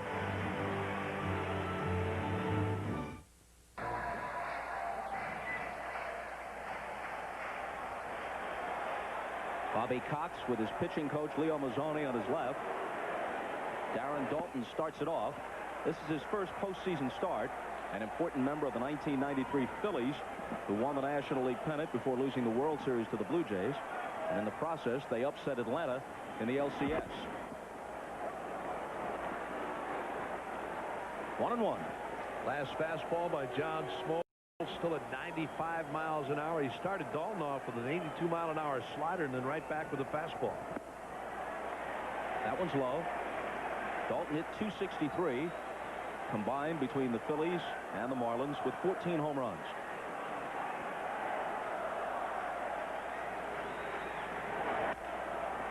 Rolled down to first. McGriff will take it himself. As Devon White walks from the on-deck circle to the batter's box, let's check the scouting report on him. Number 22. Well, Devon White, every once in a while with a little bit of power. Take you deep once in a while. I mean, if you make a mistake on this guy inside, he'll hurt you to right field. Throwing fastballs away, mixing a lot of off-speed pitches. Don't make a mistake on him inside. They play him to hit towards left field. He grounded to short his first time. When I travel around, I'm often asked how good a manager is Bobby Cox. And my answer comes out like, he reminds me of Sparky Anderson. I don't think he'll ever get the credit that he deserves for his skills, because he's able to throw the best pitchers in baseball out there and just right out the lineup. Everyone thinks that's all he has to do. Because his team usually matches up, he can just throw those guys out and win. He doesn't have to do a lot of trick plays or anything that makes you seem like he's a smart manager. But I think he's a very good manager in that he's able to get all 25 guys pointed in the same direction, and that's winning. And that's what Sparky Anderson was good at. but I don't think he'll ever get the credit that he deserves because he's actually a pretty good manager. I bet you there'll be a lot more good managers with a pitching staff like his. Well, that's true. I think that's why he gets the underrated tag. Down the left field line, Klesko in pursuit, into the corner, and runs out of room. Anytime they figure you can write in a set lineup or set starting pitchers, they figure you really do not have much else to do, but you really do. Because, you know, keeping the psyche of this team together is important, and making them understand that the only thing that is important is winning. You played with Sparky. That's all he used to talk about, Joe. He said, I don't do anything. He said, I just put the lineup up there. No, but that's not true. Another 1-2 pitch. A breaking ball, grounded foul. The only difference is Sparky did win 3 world championships, whereas Bobby Cox has only won 1. But Bobby Cox has been in postseason play here for 6 straight years with the Braves, and he does have 1 world championship. In that 92 World Series, White was a member of the Toronto Blue Jays against the Atlanta Braves. 2-2. Smoltz has allowed only 1 hit, but it was a Sheffield home run with 2 out on the 4th. Yes, the question is, Bob, is if you have poor teams and you do trick plays, you hit and run, you do a lot of things, and your team overachieves, that makes you a good manager. But if you have the horses and you win with those horses, people seem to think that you're not a good manager. Another foul ball. And of course, it's a difficult situation when success is defined only as a world championship, where the division, the pennant, anything short of the world championship is defined by some as a disappointment. So much more of a crapshoot now in postseason, as Cox himself has put it, with the additional rounds and all the things that can happen along the way. Full count to Devon White. In the first inning, he threw a lot of 3-2 breaking balls. Bob, this time around, I think he's going to be going with his fastball.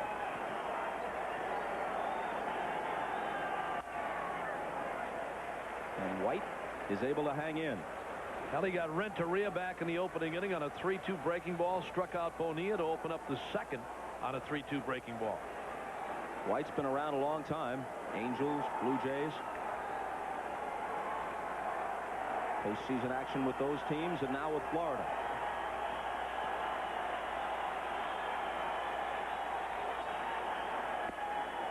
Oh, that didn't miss by much. Smoltz thought he had his 7th strikeout. Instead, it's his 2nd walk. This series continues tomorrow night here in Florida, 7:30 Eastern, 4:30 Pacific, Game 4. Scheduled starters, Denny Nagel and Kevin Brown. But Kevin Brown, the Marlin ace, is at home tonight, not at the ballpark, suffering with a stomach ailment, and Jim Leland hopes he'll be able to take the ball tomorrow night for Game 4.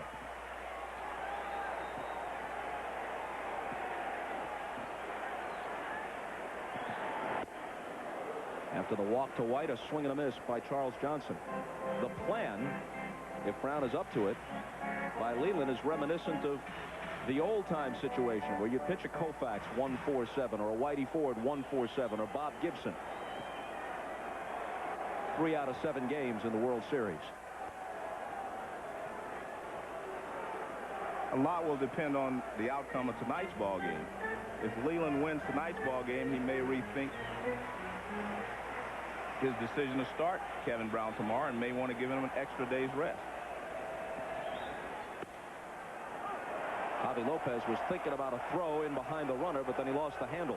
And Devon White with a bluff move towards second. Lopez was coming out firing, and Devon White pulled up. He wished he would have kept on going.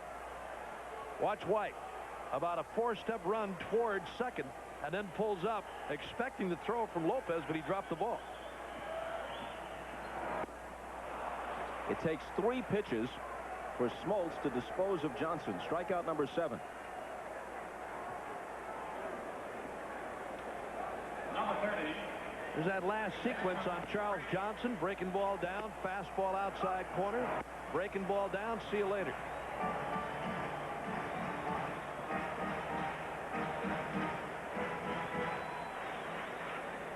So with White at first and 2 out now, It's Craig Counsell who struck out in the third.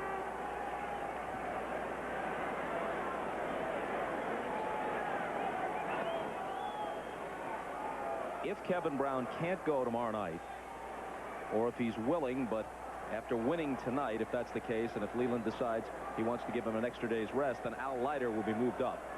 Leiter right now is scheduled to be the Game 5 starter. Leiter pitched 2 1/3 innings out of the bullpen in Game 2 of this series.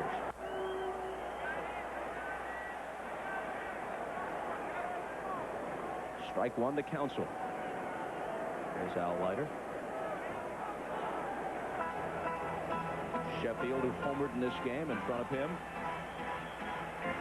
Alex Fernandez, as you probably know, out for the postseason, and who knows about the rest of his career with a fully torn right rotator cuff. 0-2 to Counsell. Craig Counsell, in his at-bats tonight against Smoltz, has really been throwing that fastball up around the letters, and Counsell's going after this. Joe, you talked earlier about if you're going to get on top of that thing, you better get an early start when he's throwing at 95, 94, 95 miles an hour. And Counsell's not that kind of a hitter to get up on top of that thing and really do any damage with it. Not that high.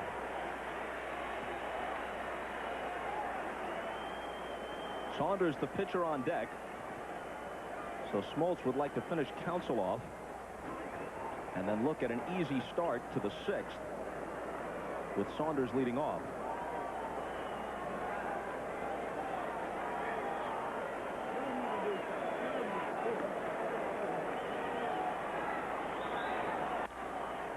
And he fights it off.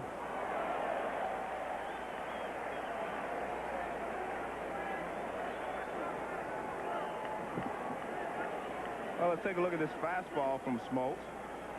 Up and away. Counsell fights it off. Let's take a look on supervision. You see it's up and moving away, and it's right on the outside corner. And Counsell steps out. Now, with all this maneuvering, or possible maneuvering, that we're talking about, if Leiter pitches Game 4 and Brown is moved back to Game 5, the rookie Livan Hernandez scheduled for Game 6, I guess that would mean that tonight's starter, Tony Saunders, would come back in a Game 7 if there is one. Either that or Brown on 2 days rest, which is not unheard of, but is much less likely in the 90s than it used to be. Now it's something for guys to pitch on 3 days rest. You used to see a Koufax or a Lolich or a Gibson go on 2 days rest in a really important game. A true rarity now. And Counsell fouls it back. White was running on the 1-2 pitch. Again, a breaking ball that time from Smoltz, a slider. Again, about belt high or above the belt on Counsell. And Smoltz, a little upset at himself that he threw that pitch. Yep. He got away with one that time on Counsell. Smoltz pitch count here in the inning. There you see it, 22.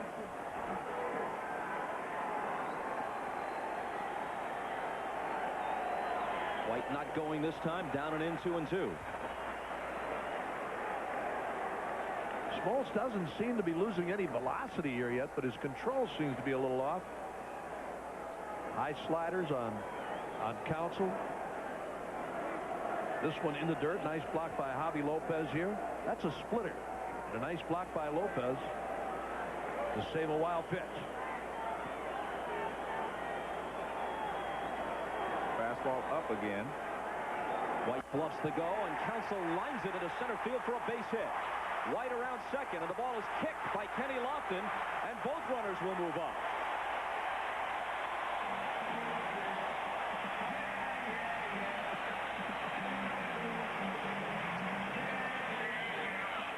This is supposed to be a fastball up. He didn't get it up high enough. Counsell lines it into left center field. Now, Devon White was going to stop because with 2 outs, you do not take the chance of trying to go to third and get thrown out.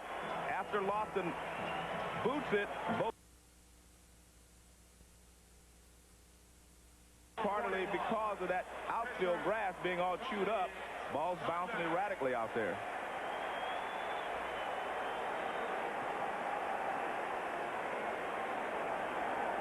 The totals are now identical. A run, 2 hits, and an error for each team. Saunders with a chance to help himself. Despite the fact that he hit a home run earlier this year against the Braves, his batting average and his first at-bat tonight tell us he isn't much of a hitter. 081 during the regular season.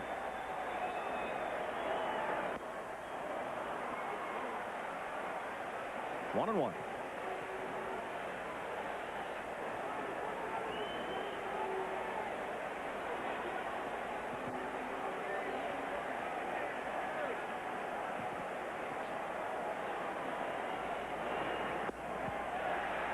Two balls and a strike. Well, Smoltz throwing fastballs here to Tony Saunders. It's batting practice time, Joe. I don't think he's going to go with a breaking ball here. I mean, how many times you see these guys, pitchers, just sit on a fastball? A guy like Saunders up there left-handed, sit on a fastball and go for it. I mean, you have a rip. They shade him again around towards left. They don't feel he's going to pull Smoltz by any means, but I mean, he's looking fastball here and go to rip it. But he can't catch up with it. 2-2. I think you say to yourself, you're sitting on a fastball, and here you see Saunders. This is a high fastball. This is a bad pitch from Smoltz. Good pitch for Smoltz.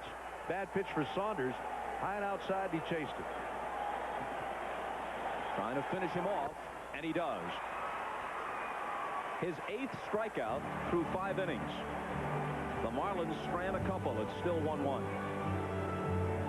Jones and McGriff against Saunders in the Atlanta 6th. Lauser is struck out and walked. And he whacks it to left on the first pitch for a leadoff single.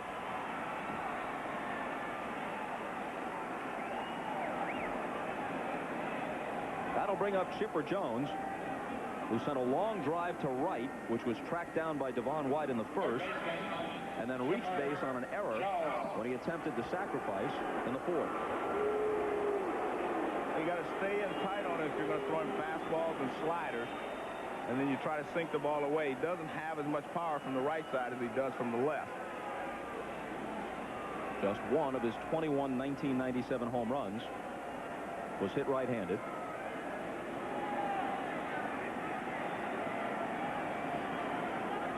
He has 3 in the postseason, all from the left side.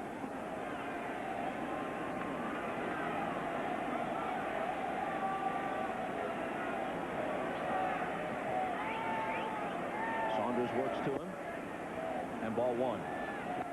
Between games 1 and 2, Jones exchanged the goat horns for the hero's laurels. He misplayed the ball down the third base line, hit by Moises Alou in the first inning off Greg Maddux. With the bases loaded, it produced 3 runs. And even though he hit a home run in the game, Jones felt that he had contributed to the defeat by not helping Maddux out in the field. But then in the next game, 3 hits and 3 RBIs. One of the 3 hits, another homer. And he played well in the field in game 2 as well.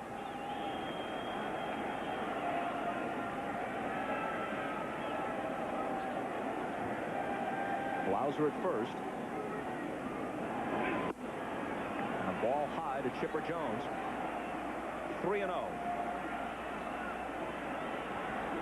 Now Livan Hernandez, the right-hander who's scheduled to be the Game 6 starter, begins to throw along with the lefty Felix Heredia. Jim Leland did tell Jim Gray before the game, this is Larry Rothschild, the Marlin pitching coach, that he would use Livan Hernandez at least for a short stint out of the bullpen if he needed him tonight.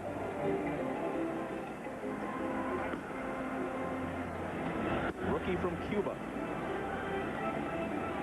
When he first arrived in the United States, he put on 25 or 30 pounds in the space of a couple of months. They say going to McDonald's almost every day and night for lunch and dinner, chowing down on the Big Macs.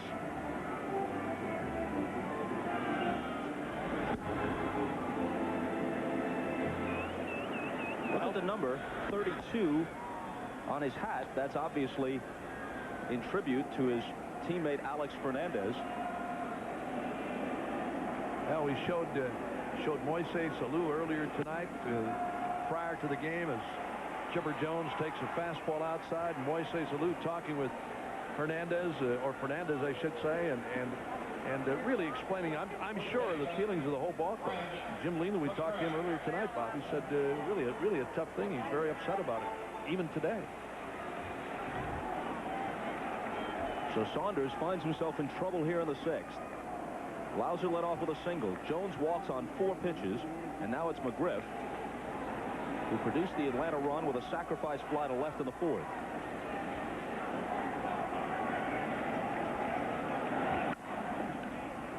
Foul ball, strike 1. McGriff had 97 RBIs this year,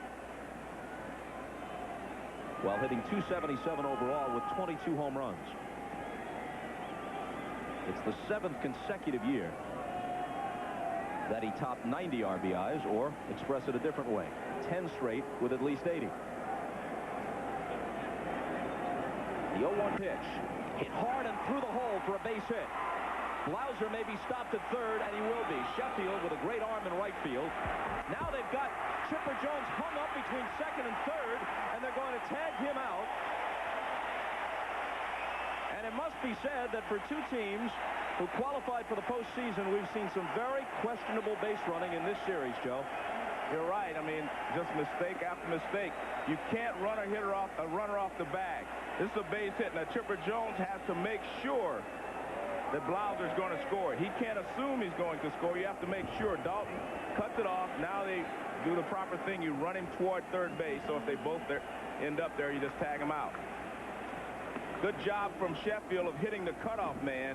If he would have overthrown the cutoff man, this would not have been possible. Jones would have been able to get back. So good play from Sheffield as well as Dalton. You see Jones when he went around the bag, though, Joe, he was looking at the right fielder. He took no look at 3rd base whatsoever, none at all. He was watching Sheffield and right. When he turned around, there's Blauser still at 3rd. Leland's going to the mound, and the skies open up again. You know, with nobody out, and considering Sheffield's arm and as sharply as that ball was hit, Chipper Jones should have anticipated that it was very possible Blauser would have been stopped at 3rd, as he was. Saunders is finished. He heads for the showers as the showers fall here. As Levon Hernandez comes in from the bullpen, the PA system blares Elton John's Levon. Perhaps they don't know that Elton John lives at least part of the time in Atlanta and is a huge Braves fan. Here is the 22-year-old Cuban, who was 9-3 this year, started 9-0. The last pitcher to begin his career by winning his first 9 decisions was Whitey Ford back in 1950. With the 32 on his cap, in honor of his injured teammate Alex Fernandez, and through the raindrops, he faces Javi Lopez, who swings and misses. Javi Lopez should be a 300 hitter. He has 300 hitter ability, but he chases too many pitches out of the zone. You see he pulls the ball most of the time. But his real problem is he doesn't have patience at the plate, and we just saw an example of that. He swings at a lot of bad pitches. Blauser at 3rd, McGriff at 1st. In the air to right, Sheffield goes back. Sheffield to the edge of the track and now almost to the wall to make the catch. Blauser tags, and it's 2-1 Atlanta on the sacrifice fly from Javi Lopez. There's a breaking ball around the outside corner, and Lopez stayed right on it. And hit it to the warning track and right. Good pitch by Hernandez, but he stayed right with it. Now, he's a good hitter. His problem, he chases a lot of pitches out of the strike zone. The reason he doesn't hit 300 consistently. Breaking ball away, as you said, he goes right with it and does enough with it to get Blauser home from 3rd base. And Braves take a 2-1 lead. Both runs for Atlanta on sac flies. That leaves McGriff at 1st with 2 out.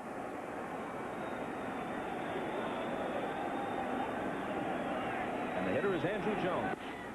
Ball 1-2 and blocked by Charles Johnson. With Bob Uecker and Joe Morgan, Bob Costas at Pro Player Stadium for Game 3 of the National League Championship Series, which is tied at a game apiece. And Atlanta leads here 2-1 in the 6th.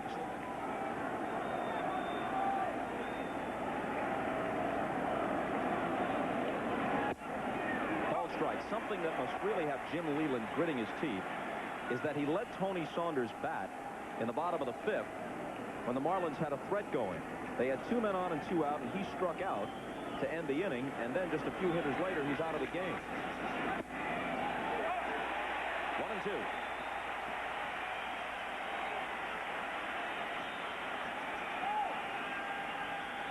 See, Andrew Jones, a different hitter now. He's not as aggressive because they've thrown him so many pitches out of the strike zone and breaking pitches. He no longer attacks the ball. Taking a lot more strikes than he ever did before. He was always a very aggressive hitter.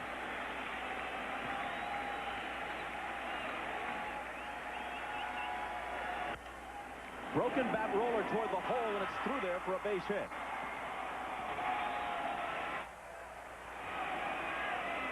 Another good pitch by Hernandez. He gets in on his fist. He got out away from Lopez. He gets in on his fist, breaks his bat, but Jones strong enough to fight it off right there, and he gets it through the hole for a base hit. Right off the fist. You could hear the bat break up here, but he found the right slot.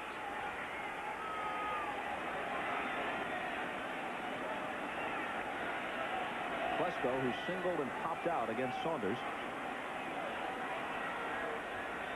Faces Hernandez with 2 on and 2 out and a run home. A big cut and a miss. Some of the Marlins, most notably Gary Sheffield, were ticked off because Klesko admired his Game 2 home run. Let the bat fall out of his hands in that signature fashion and just stood there, and Klesko said, hey, I do that all the time. I was just hoping the ball stayed fair.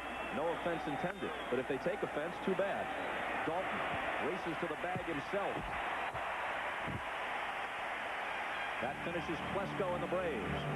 They get a run and take the lead after 5 1/2. Jane Fonda, as you see, fortified against the elements.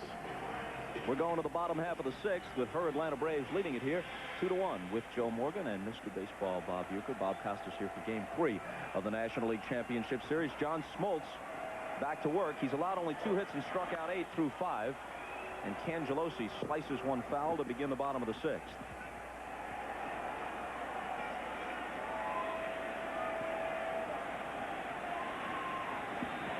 Here's the book on Tony Saunders. He worked 5 1/3, allowed 4 hits, 3 walks, struck out 3.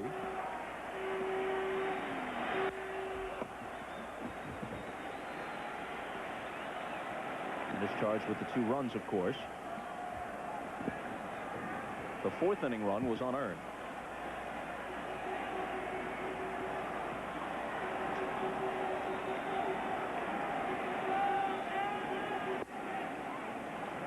One and 2.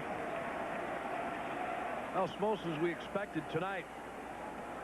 Power, we talked about it at the top of the telecast. Great fastball. He's got the good splitter and slider tonight. He struck out 8. Ball and 2 strikes here on Cangelosi. He's got Marlins hitters chasing that pitch upstairs, that high fastball. And it's so tough to get on top of it. Just missed with a slider that time on Cangelosi.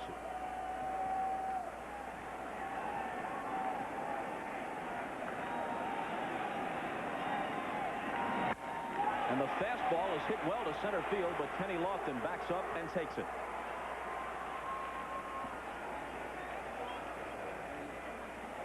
Well, they were big news in Atlanta last summer on their way to gold. Now Kerry Strug, Shannon Miller, and the rest of the Magnificent Seven are reunited for the first time as John Hancock presents the gold medal gymnastics reunion tomorrow at 4:30 Eastern Time on NBC. Ted Turner returns to his seat. He was among the missing when we saw Jane Fonda on camera a moment ago. It's heartening to see that a man like Ted Turner makes his own run for hot dogs and beer. If that's indeed what he went for. Pure speculation, I guess. Well, on my part, too. Renteria is 0 for 2. Smacks one toward the gap in left center field. Klesko chases it to the wall. Renteria on his way to second, and he'll stop there with a 1-out double.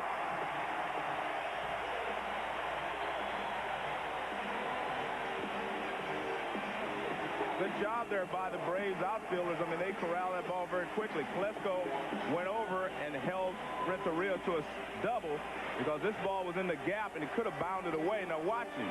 And he gets over there very quickly, waits for the carom, and gets it back in.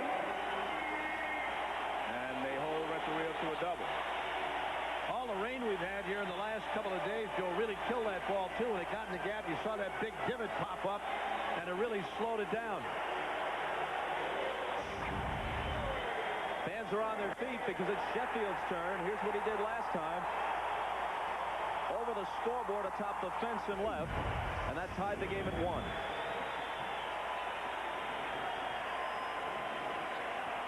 The Braves moved in front again with a run in the top half of this 6th inning.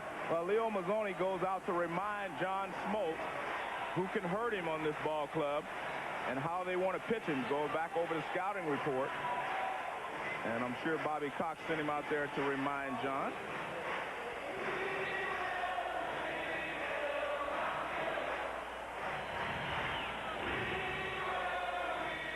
Mike Cather, who was effective against Houston and retired the only batter he faced in this series so far, throwing in the bullpen. First pitch will tell you how they want to get him out. He hit the first pitch out his last time up. Ball 1. You better not be messing around there. Slider just a little below the knees, but again, out away from Gary Sheffield. I'm surprised Gary did not hit that ball because it was down the middle of the plate. Even though it was a breaking ball down, it was right in his zone.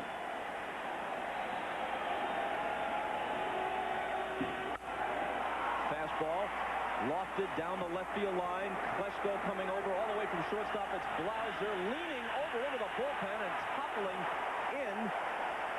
in a valiant pursuit, but he can't come up with it. I think Blauser realizes how important it is if he can make this play. I mean, it's a great job. Watch, I mean, he just falls right over, reaches out as far as he can, and bounces over. Sheffield hoping it goes foul. What win there is pushing the ball towards left field, because that happened a couple of times earlier in this ball game where foul balls were just pushed out of play. Sheffield jumping up and down trying to get that baby in that Braves bullpen out there and get it out of play. Well, he had a pretty good pitch to hit, and he just missed it.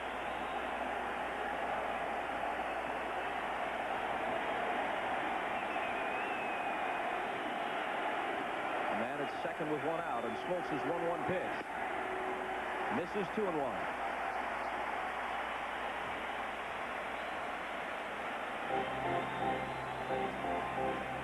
Smoltz definitely trying to stay away from Sheffield. Pitch number 102.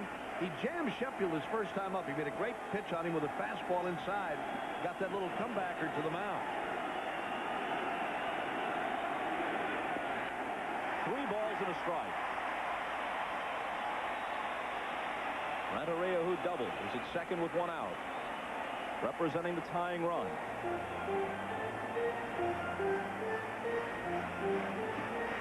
It's important for Sheffield right here not to go out of the strike zone unless it's middle in and maybe down. But if this pitch is away or up, do not go out of the strike zone. Let Bobby Bonilla have a rip. Cather, the right-hander, throwing. Bonilla, a switch hitter next, better from the left side. Dalton, the left-handed hitter, to follow him.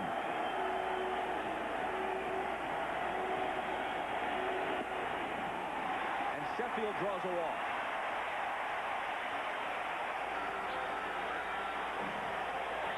They were not going to give him much to hit, even though the first pitch wasn't in the spot they wanted. He fouls it out of play, and then from then on, they just say, well, we're not going to take any more chances. Because he was able to pull that fastball when he shouldn't have been looking for it. They realized that they really didn't have a way to pitch to him, and that is back.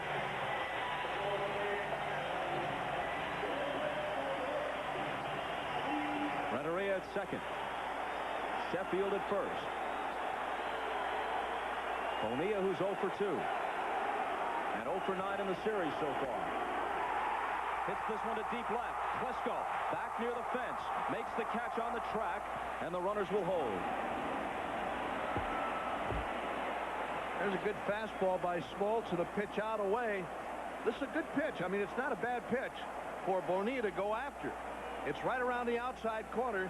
It's about waist high. He just pulled off it a little bit and hit that fly ball to the left. Klesko makes the catch in the corner.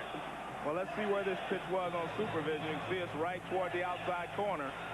So 95-mile-an-hour fastball. He definitely was not going to be able to pull that pitch, so he went with it. And as you mentioned, he hit it pretty well.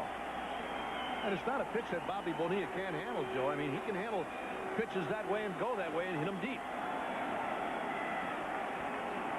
Dalton is 0 for 2. Down low, ball 1.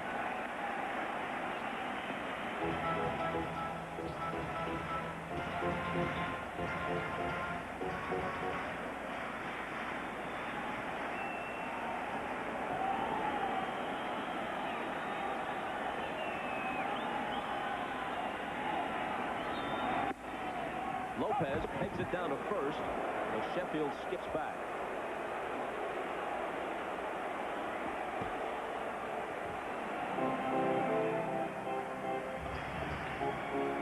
Good play by Fred McGriff here on that low throw from Javi Lopez. Here he comes out right behind the hitter and threw that ball a one-hopper, a short hopper, and McGriff picked it out, trying to pick Sheffield up. Catch that pitch and then come out right behind the hitter, a left-handed batter, and go to throw. Smoltz works 1-1, and this ball is ripped to right, but Andrew Jones misplays it. It goes over his head. Renteria will score. Sheffield will be stopped, and Dalton has a double.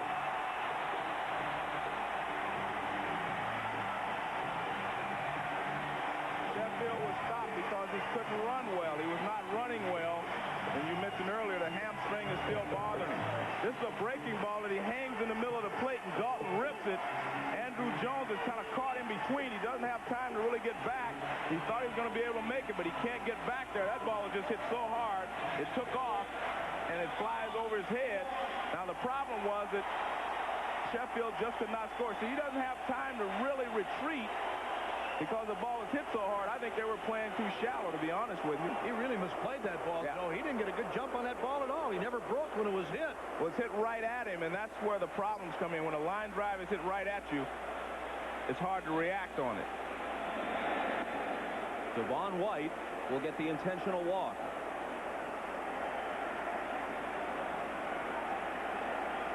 They'll take their chances against Charles Johnson with the bases loaded. Smoltz has struck him out twice in this game.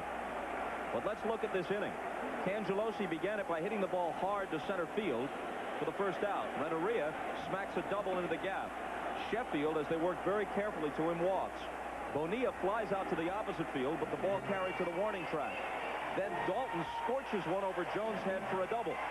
Is Smoltz losing something? Well, the toughest ball for any outfielder to play is a ball lined right at him. And that ball is hit right over his head. As you mentioned, he didn't break back, but that's because when the ball's hit right at you, it's tough to get a good perspective on it. Your depth perception is limited when the ball is hit like that. There you see Alex Fernandez. He's out leading the cheers, and that's why he's still here. He's still here rooting on his teammates. And that's one of the reasons why he's so popular among his teammates. His season is finished. His career has a question mark over it, and he's here cheering for his pals. Smoltz to Johnson. Strike one swinging. Coming into this at-bat, Charles Johnson is 0 for 15 lifetime. Well, there it is, with 11 strikeouts against Smoltz, including 2 tonight. Well, it doesn't seem like he's picking the ball up well, because he just was, that was like a dragging of his bat through the strike zone. He didn't swing. Smoltz staying right with fastballs with him. He'll go down and away with a slider on Johnson, too. Struck him out a couple of times, low breaking balls, down and away, really down and away. That sharp breaking slider from Smoltz, and again, I got to argue with the play by Jones. I mean, he never got a jump on that ball. You got to know that ball is really hit hard. Just the crack of the bat. You can hear it down there. On the corner, 1-2. This is the difference between Smoltz, a great postseason pitcher, and the rookie Saunders. Smoltz is a horse. Smoltz has been in these situations before, and Cox will let him try to pitch his way out of it. Leland hooked Saunders in the top half of this inning.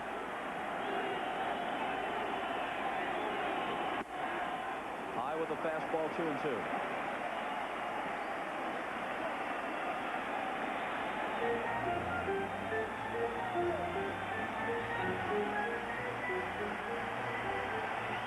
Sheffield at third, Dalton at second, Devon White at first.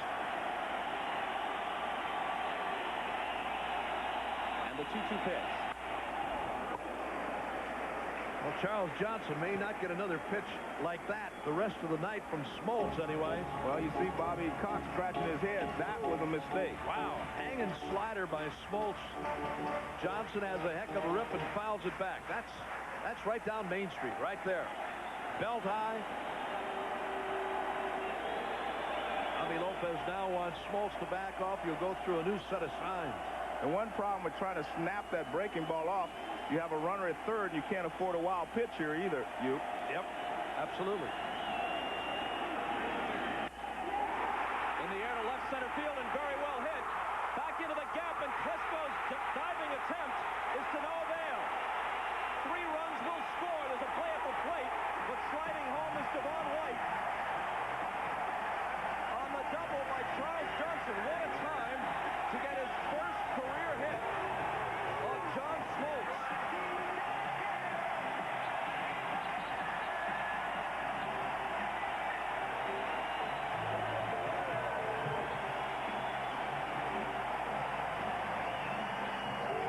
Well, he was late on the fastball. Smoltz throws him another breaking ball.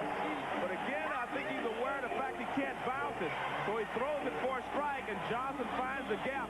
And a great effort out there by Klesko. I mean, he almost came back down with this ball. He got a good jump on it. He ran to watch him make the dive, and he just misses it out there in left center field. Good hustle there by Klesko.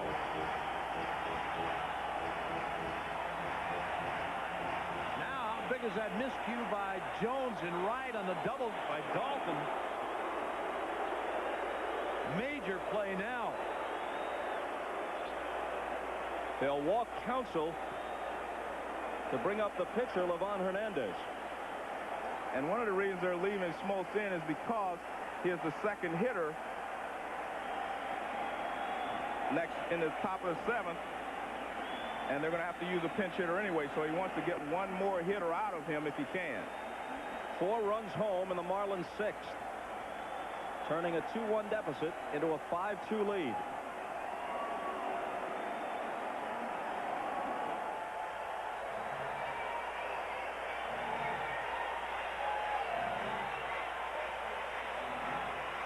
Here it is one more time.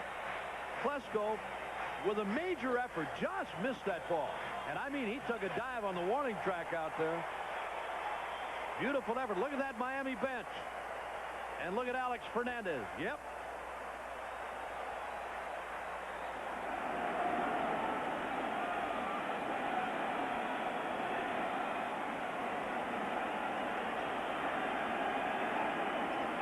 Livan Hernandez.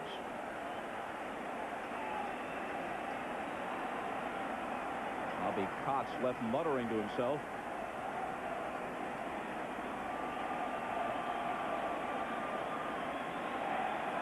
Hernandez wants the pine tar rag.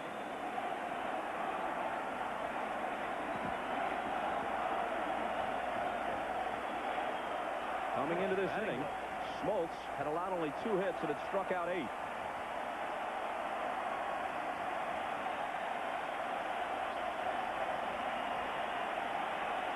The pitch total mounting, and several balls in this inning were really stung against him.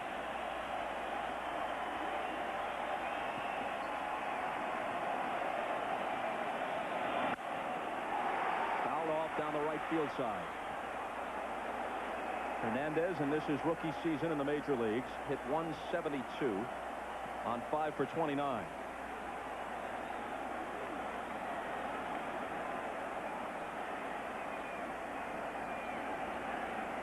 He's in a position all of a sudden to be the winning pitcher. How much longer he pitches, though, is an open question because he's scheduled to be the Game 6 starter. Smoltz gets his 9th strikeout, but the Marlins send 9 men to the plate in the 6th. We'll be back after these messages from your local station.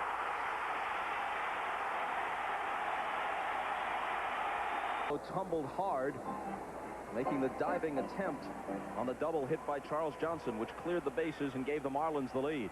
I mean, this is a great effort. Now look at his left hand. He tries to break his fall with it, and he had a sore wrist early in the season, and he said it got better as the season went along, but see right there, he's clenching his fist. But that was a great effort on his part. Let's go down to Jim Gray. All right, Bob, it's actually the inside of his wrist. It was the other side of his wrist, which was hurt earlier in the season. Right now, it's the inside and the inner elbow part. He just told the training staff he wants to stay in the game. He's going to try and shake it off, but he is in considerable pain down here and is clearly hampered by it. Bob? With the right-hander Hernandez on the mound, Graffinino is pulled back, and Keith Lockhart is sent up to hit for him. Among Lockhart's 3 hits through the first 2 games of this series, a double and a triple. And he sends this one into center field over Renteria's head for a pinch hit. He had 15 pinch hits during the regular season to lead the team.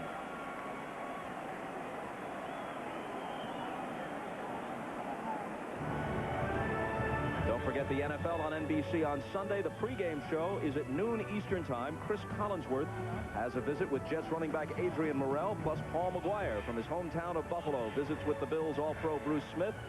We'll also have an interview with Emmitt Smith and much more. Greg Gumbel, Ahmad Rashad, Sam Weiss, Chris Collinsworth and company.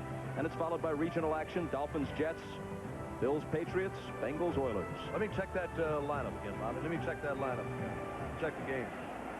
Tommy Gregg, meanwhile, will be the second straight pinch hitter. Gregg was Marlin property a year ago. And he hit .286 with 22 home runs for their AAA Charlotte farm, but never got a call up to the big club. This year, he led the International League, hitting .332 at Richmond, the Braves AAA farm. He was called up just before September 1st in order to be eligible for the postseason. Left center field, Cangelosi closing on it and makes a diving catch.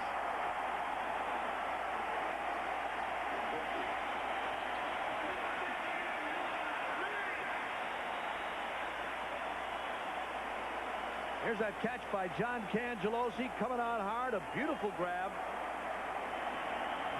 Cangelosi, a goat earlier tonight.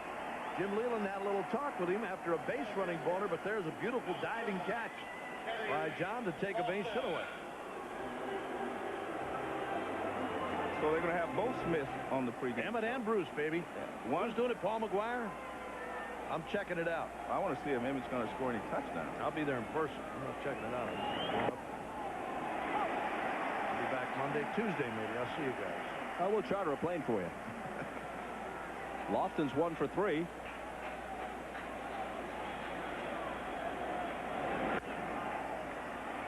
That'll make the seats and out of play.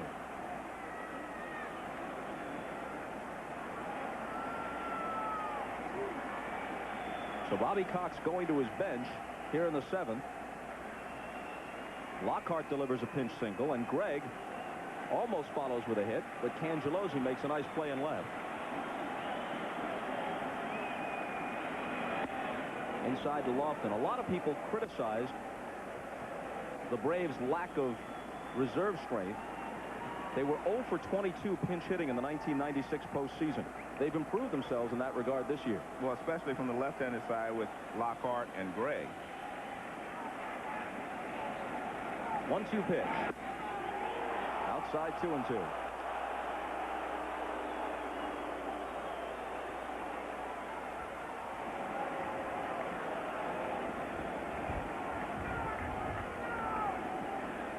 So John Smoltz is done. And unless his team rallies, he stands to lose for the 3rd time in postseason. A nice play by Dalton, and he goes for the lead runner. Does Renteria recover? He does. Oh, what a terrific play on both ends.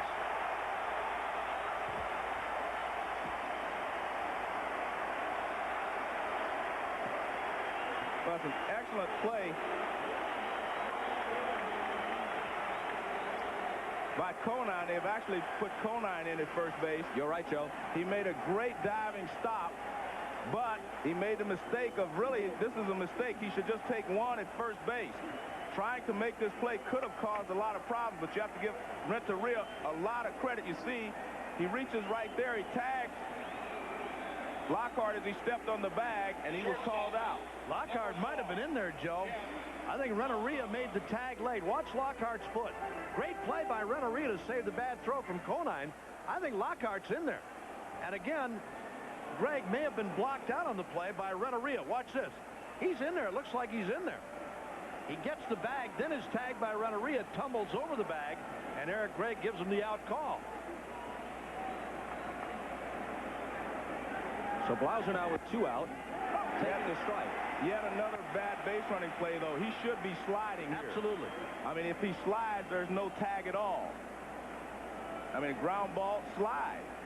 I mean, Right there, he reaches and tags him. He's in there, though. His foot got in there before the tag by Renteria. And Eric Gregg with a couple of calls at second base tonight.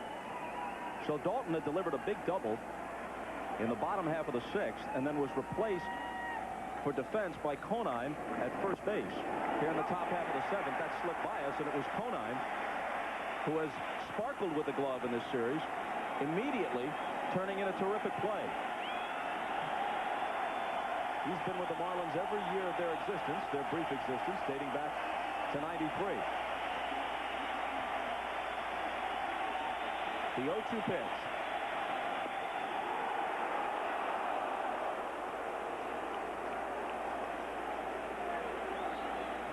We saw Jim Thome make a play like that in Cleveland that was just a perfect throw in that situation, but that was too difficult to play right there with a 3-run lead.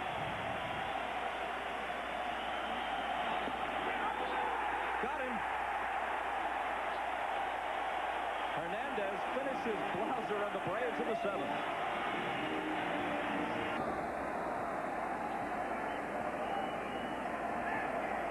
Partial moon over Miami as the Marlins come up in the bottom half of the 7th against Mike Cather. Keith Lockhart, who pinch hit for Tony Graffanino, stays in the game and plays second base.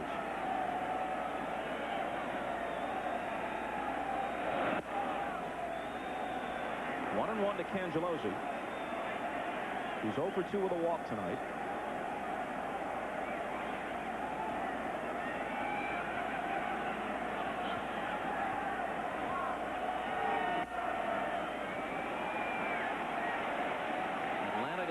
Top of the 4th.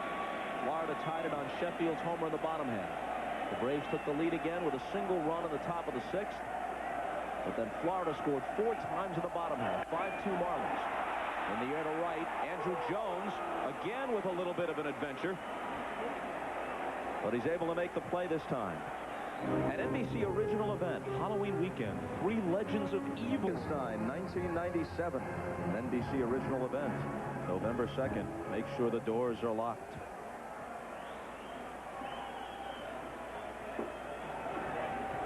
Renteria, who started the 4-run rally in the 6th with a 1-out double. I don't know what it is with Andrew Jones. I don't know if he's not picking that ball up off the bat. I mean, when it leaves the bat, if he's losing those balls in the crowd, but whatever it is, he didn't get a good jump on that ball either. It either apparently fooled him or he lost it. Well, and that one wasn't hit directly at him. And he's supposed to be, the Braves say he's their best outfielder.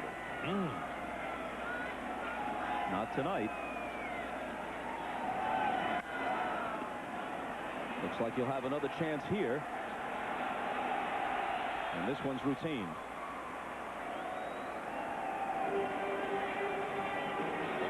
Back to Sheffield, who's bounced to the box, homered and walked.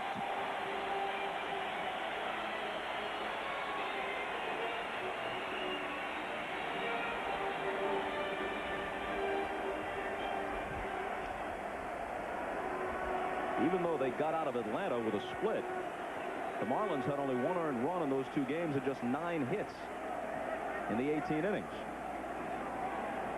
Then through the first 5 innings against Smoltz, other than Sheffield's homer, they weren't doing much, and Smoltz had struck out 8.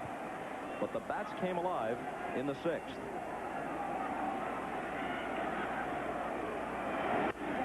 And this ball is hit like a shot into left. Klesko was virtually playing him on the warning track. And it's a 2-out single. Gary Sheffield with his second base hit tonight. Line single to left with 2 outs here in the 7th inning. There's again a slider down low and away from Cather. He turned it right around and lines it to left. Not only his hits tonight, Bob, but that big key play on Chipper Jones' throw back to Dalton on that ball hit to right field, and they eventually get Jones after he rounded the bag to take the Braves out of what really could have been a big inning. Lockhart dives but can't get it.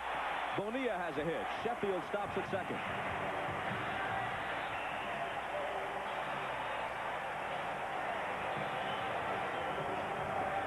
Sheffield is not running well, so no chance for him to try to go to third on this. Bonilla rips the ball past Lockhart. He makes a dive, but it goes under his glove.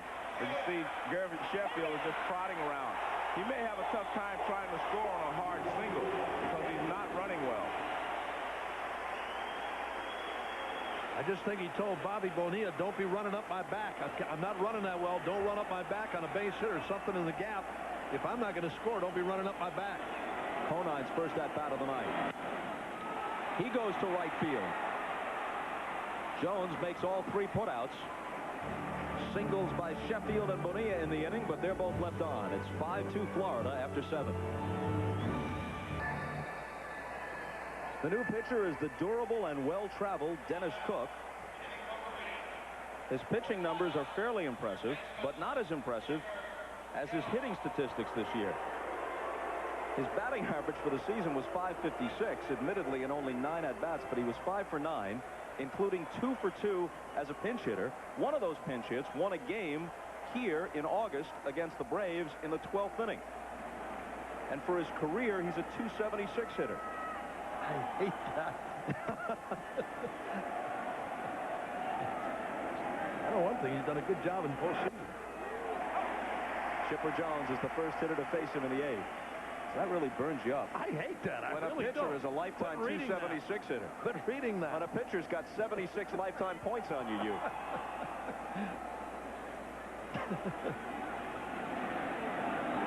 He, like Livan Hernandez, sporting the 32 on the cap for Alex Fernandez. He makes a nice play, runs it halfway to the bag, and then underhands it to Conine to retire Chipper Jones.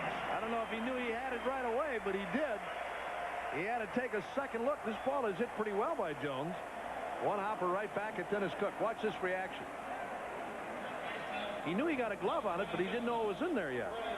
Ah, there it is. And the underhand toss to Conine. Here it is again. Good play on a sharply hit ground ball. He had to take a second look to see if it was in there.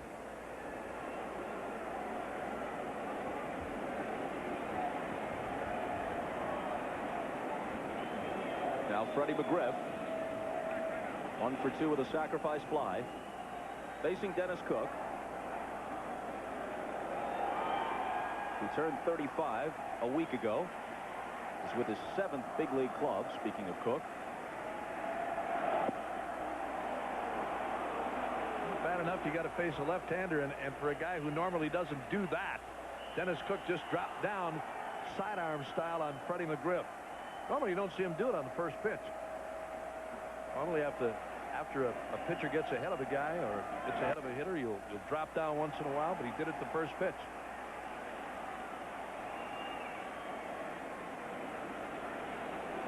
This is the book on Fred McGriff.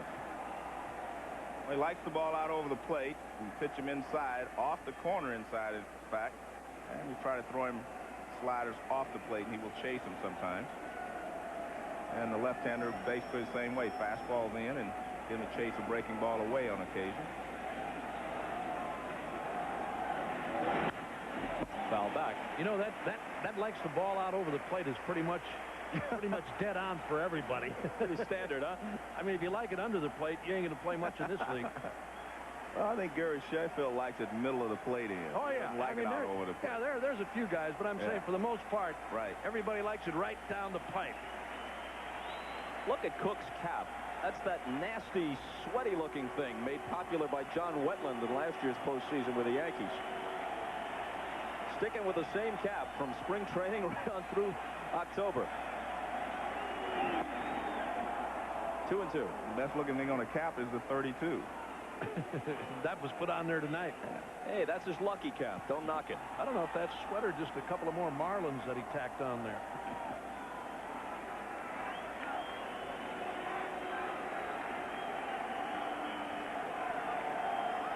Now McGriff steps out.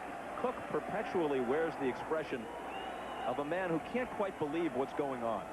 He's just kind of squinting in there with a look on his face that sort of says, huh? Yeah, I guess so. Sidearm again, and McGriff taps it foul at the plate. There's that nasty sidearm fastball.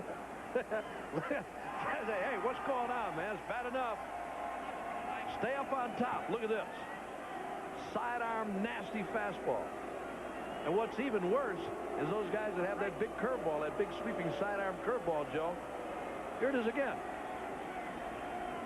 The red ball indicates where it left or where it started when Cook let it go. And the white is the break on the ball as it either goes away or dips down. Now watch Cook peering in again. What do you mean you're out of soup? I come here every day for soup. I don't have a 7. And he strikes McGriff out. And truthfully, followed the scouting report perfectly there. A lot of fastballs in and breaking balls off the plate away. Comes back in for the strikeout. This is the fastball back inside. And McGriff swings over the top of it. And here's a look at the pitches. You can see most of them inside. Slider away. The yellow one was the last pitch, 91-mile-an-hour fastball. Javi Lopez bats with 2 out and nobody on in the 8th. Had a sacrifice fly his last time up. The Marlins lead it 5-2. And the Braves are down to just 4 outs. For those of you who follow the Braves, this is not news, and many people outside Atlanta all around the country do because of the Superstation. Lopez had a fractured thumb, left thumb, early in the year. Has come back from that.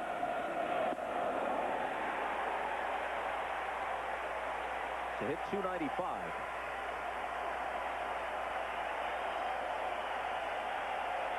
Well, his sellout crowd here on their feet once again. All of the games in this series are sold out. If indeed they do go all the way, and it seems evident now that things are going the way of the Marlins.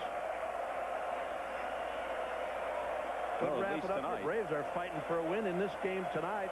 Yeah, that's what I'm talking about.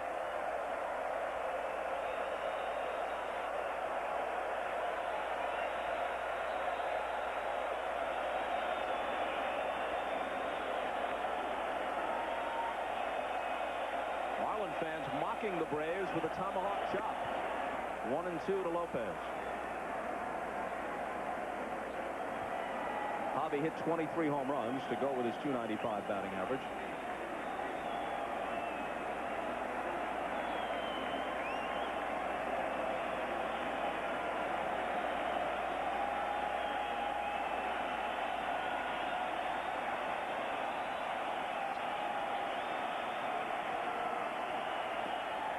Two and two.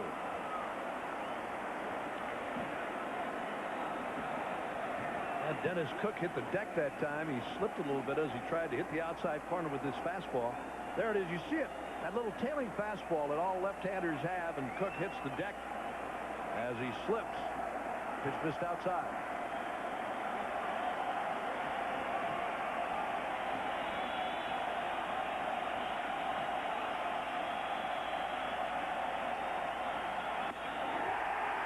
And he goes down swinging. Cook retires the side in order, striking out the last 2. To the bottom of the 8th, 5-2 Florida. New pitcher for the Braves, Kerry Lightenberg, as we go to the bottom of the 8th. A mild surprise that he was placed on the postseason roster. Began the season in A-ball at Greenville. Devon White hits it up the middle slowly, but in a good spot. Base hit.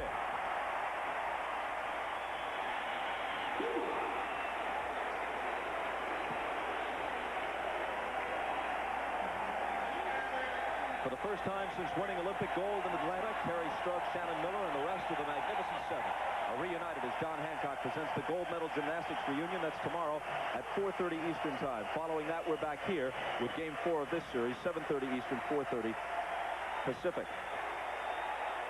Standing ovation for Charles Johnson. And that big bases clearing double back in the 6th inning. And the chant of CJ, CJ. He had never had a hit off John Smoltz. Hadn't even been close.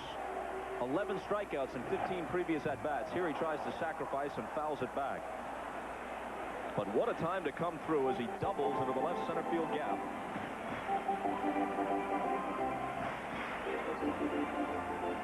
sending home 3.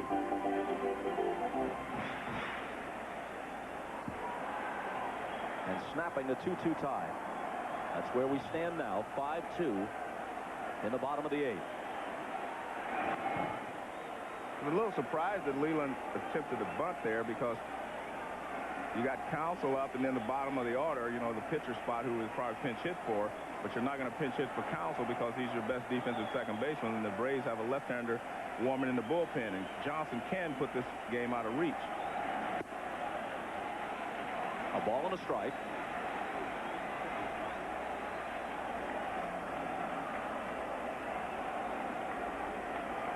Donnelly flashing signs from the third base coach's box.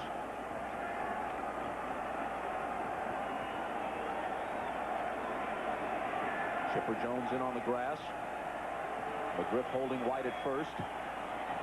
Johnson's not bunting this time, but he takes ball 2.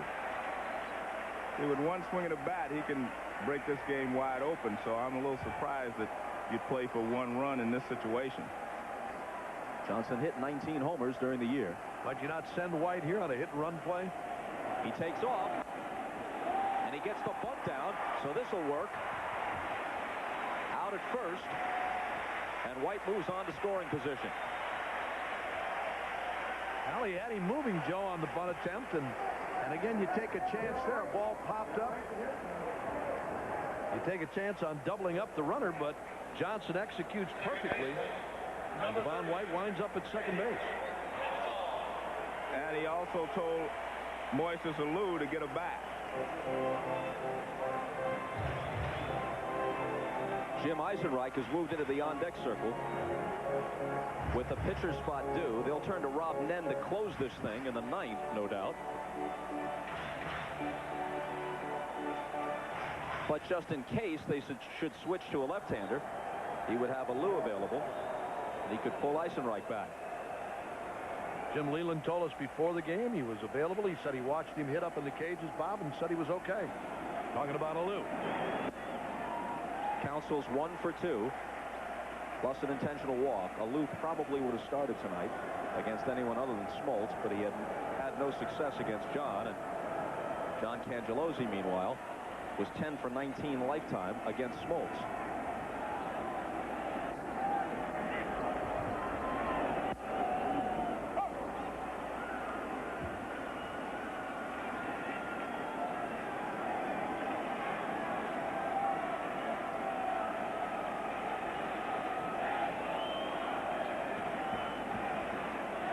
White at second with 1 out of the 8th. Leitenberg misses down and away. Former Braves catcher Greg Olson was managing an independent team. Spotted this kid Leitenberg, liked him, called the Braves and recommended him. He's made an unlikely jump all the way up the ladder from A-ball to the major leagues. And he's done it in short order. The 2-1 pitch. Hit deep to right, but foul.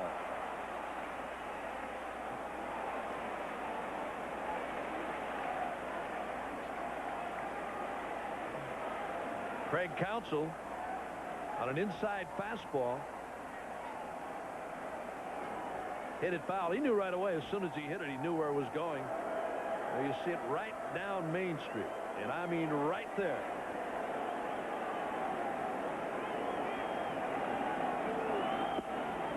Full count. That's where Leitenberg wants to be. A little sinking fastball away from Counsell. And Alou getting ready.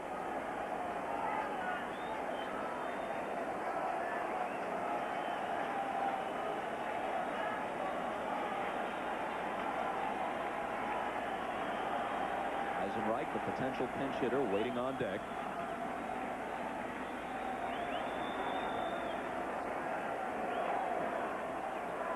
There's the 38-year-old veteran. Former twin, Royal and Philly. This ball is popped back of third. Klesko over, Blauser racing over, and Klesko gets there. That's the second out with White back to second base.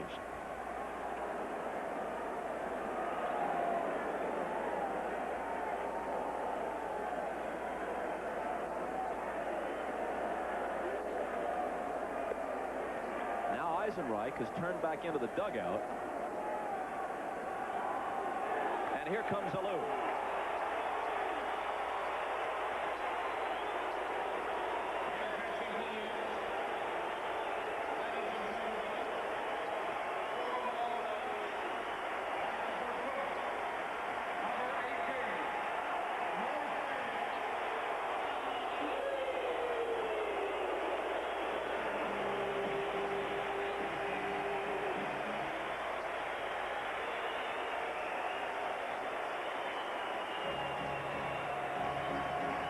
So even though they stick with the right-hander Leitenberg, Leland wants to get Alou, who will probably play tomorrow, and at bat here. His leading RBI man for the season with 115 during the regular campaign.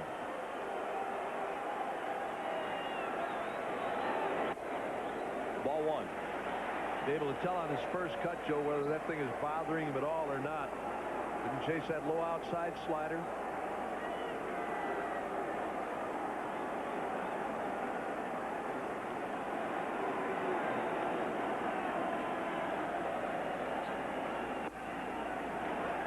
Down low, 2-0. Despite the wrist injury, yesterday was a happy day for Moises Alou. He and his wife Austria welcomed their third child, third son as a matter of fact. Baby boy Kirby arrived yesterday. Labor was induced since it was an off day.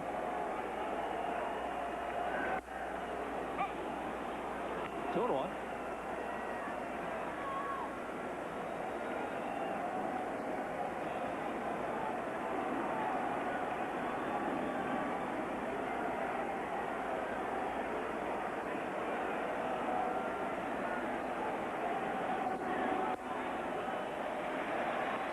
Three balls and a strike to Alou. Batting for Dennis Cook.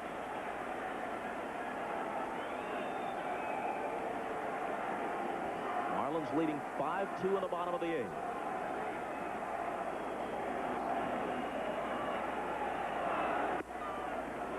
Full count. What he threw a couple of breaking balls down low and away on Moises, and then that looked like a change of pace, Joe. 81 miles an hour. Here it is again from Leitenberg. That's what it is, a little change of pace, palm ball or whatever, and Alou couldn't pull the trigger. Now the payoff, and he strikes him out. Pulled the string on him a little bit, and the Marlins take. NBC's coverage of the National League Championship Series is brought to you by Fidelity Investments, where 12 million investors put their trust. By Toyota, every day belongs to you. Make it count. Toyota every day. By the United States Postal Service, we deliver. And by the 68,000 professionals at Delta Airlines.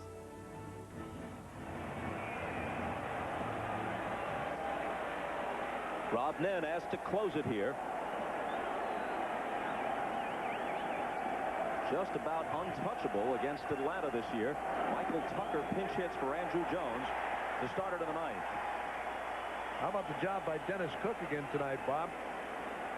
2 games in this series, 2 1/3 innings, no hits, no runs, 5+ innings in postseason play. Has yet to give up a run. This year, Atlanta batters are 3 for 30 against Rob Nen. Michael Tucker, important pickup in the Jermaine Dye deal with Kansas City. Behind on the count, 1-2.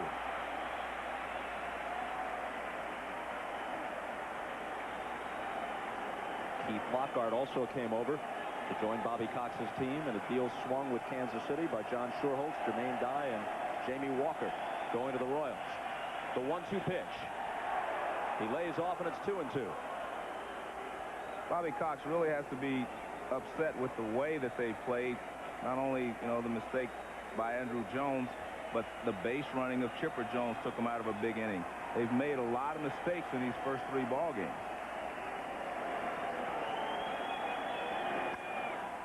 Out of play. Well, if this score holds up, in a way, it's a microcosm of the Marlins season. Charles Johnson surprisingly becoming not just what he always has been, a great defensive catcher, but a dangerous late inning hitter. That was a big story in the second half of the season for them, and a story tonight. Livan Hernandez surprisingly giving the Marlins pitching help, and the Marlins continuing to play well against Atlanta. If this score holds up, it means they've won 10 out of 15 head-to-head against the Braves this year. Well, Charles Johnson, he set up there with nothing against Smoltz, and finally gets a hanging slider. He got two of them, really. Tucker lofts one into right. There's the first out. Actually got two of them, and Johnson missed the first one, then hits the big double. Well, there wasn't any one clear-cut choice, but it was Johnson's bases-loaded double that snapped the tie and made the score what it is now, 5-2. So he's tonight's Chevy Player of the Game.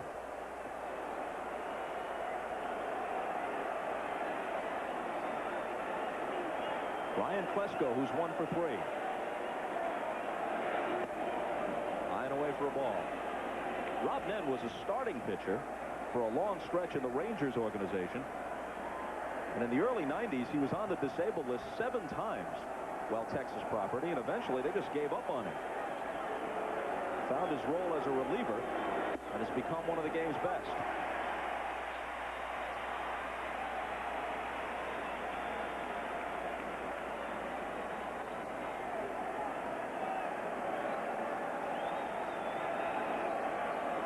His 1-1 pitch coming to Klesko. Line to center, but caught by the charging White.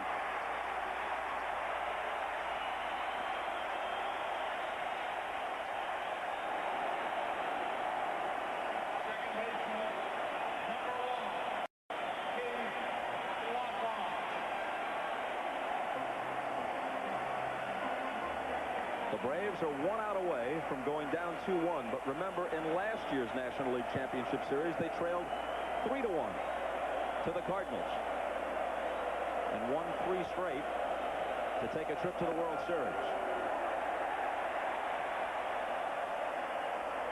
The mock chop being offered by many of the fans here as they mock the Braves. Lockhart, who replaced Graffinino in the 7th, singled his only time up.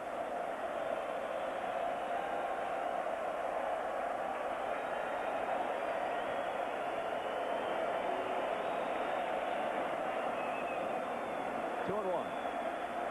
Rob Nen is the son of Dick Nen, former first baseman with the Dodgers, the Senators for most of his career, and the Cubs.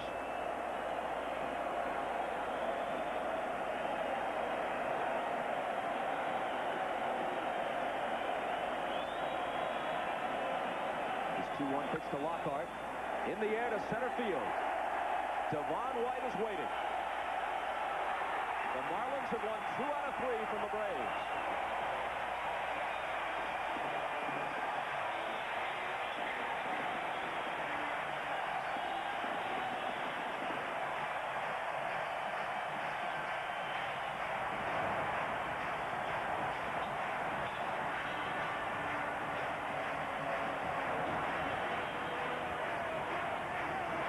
Livan Hernandez gets the win, and John Smoltz loses for just the 3rd time against 10 victories in his postseason career. We'll be back to wrap things up after this. Saunders got the Marlins as far as the 6th, and here's what their bullpen did. Hernandez, Cook, and Nen, 3 2/3. They allowed just 2 hits and no runs, no walks, and 3 strikeouts between them. Charles Johnson's bases-loaded double produced 3, snapped a 2-all tie in the bottom of the 6th, and won it for the Marlins 5-2. Tomorrow at 4:30 Eastern, Kerry Strug, Shannon Miller, and the rest of America's gold medal winning gymnasts are reunited for the first time as John Hancock presents the gold medal gymnastics reunion. Then the National League Championship Series continues at 7:30 Eastern, 4:30 Pacific with Game 4 from Florida. Tonight, after your late local news, it's The Tonight Show with Jay Leno. Jay's guests are Alexandra Wentworth and John Cryer. That's tonight, following your late local news on NBC. For Jim Gray, Joe Morgan, Bob Uecker, Elliot Kalb, and Jeff Sleet in the booth, I'm Bob Costas. This has been a presentation of NBC Sports, home of the '97 World Series.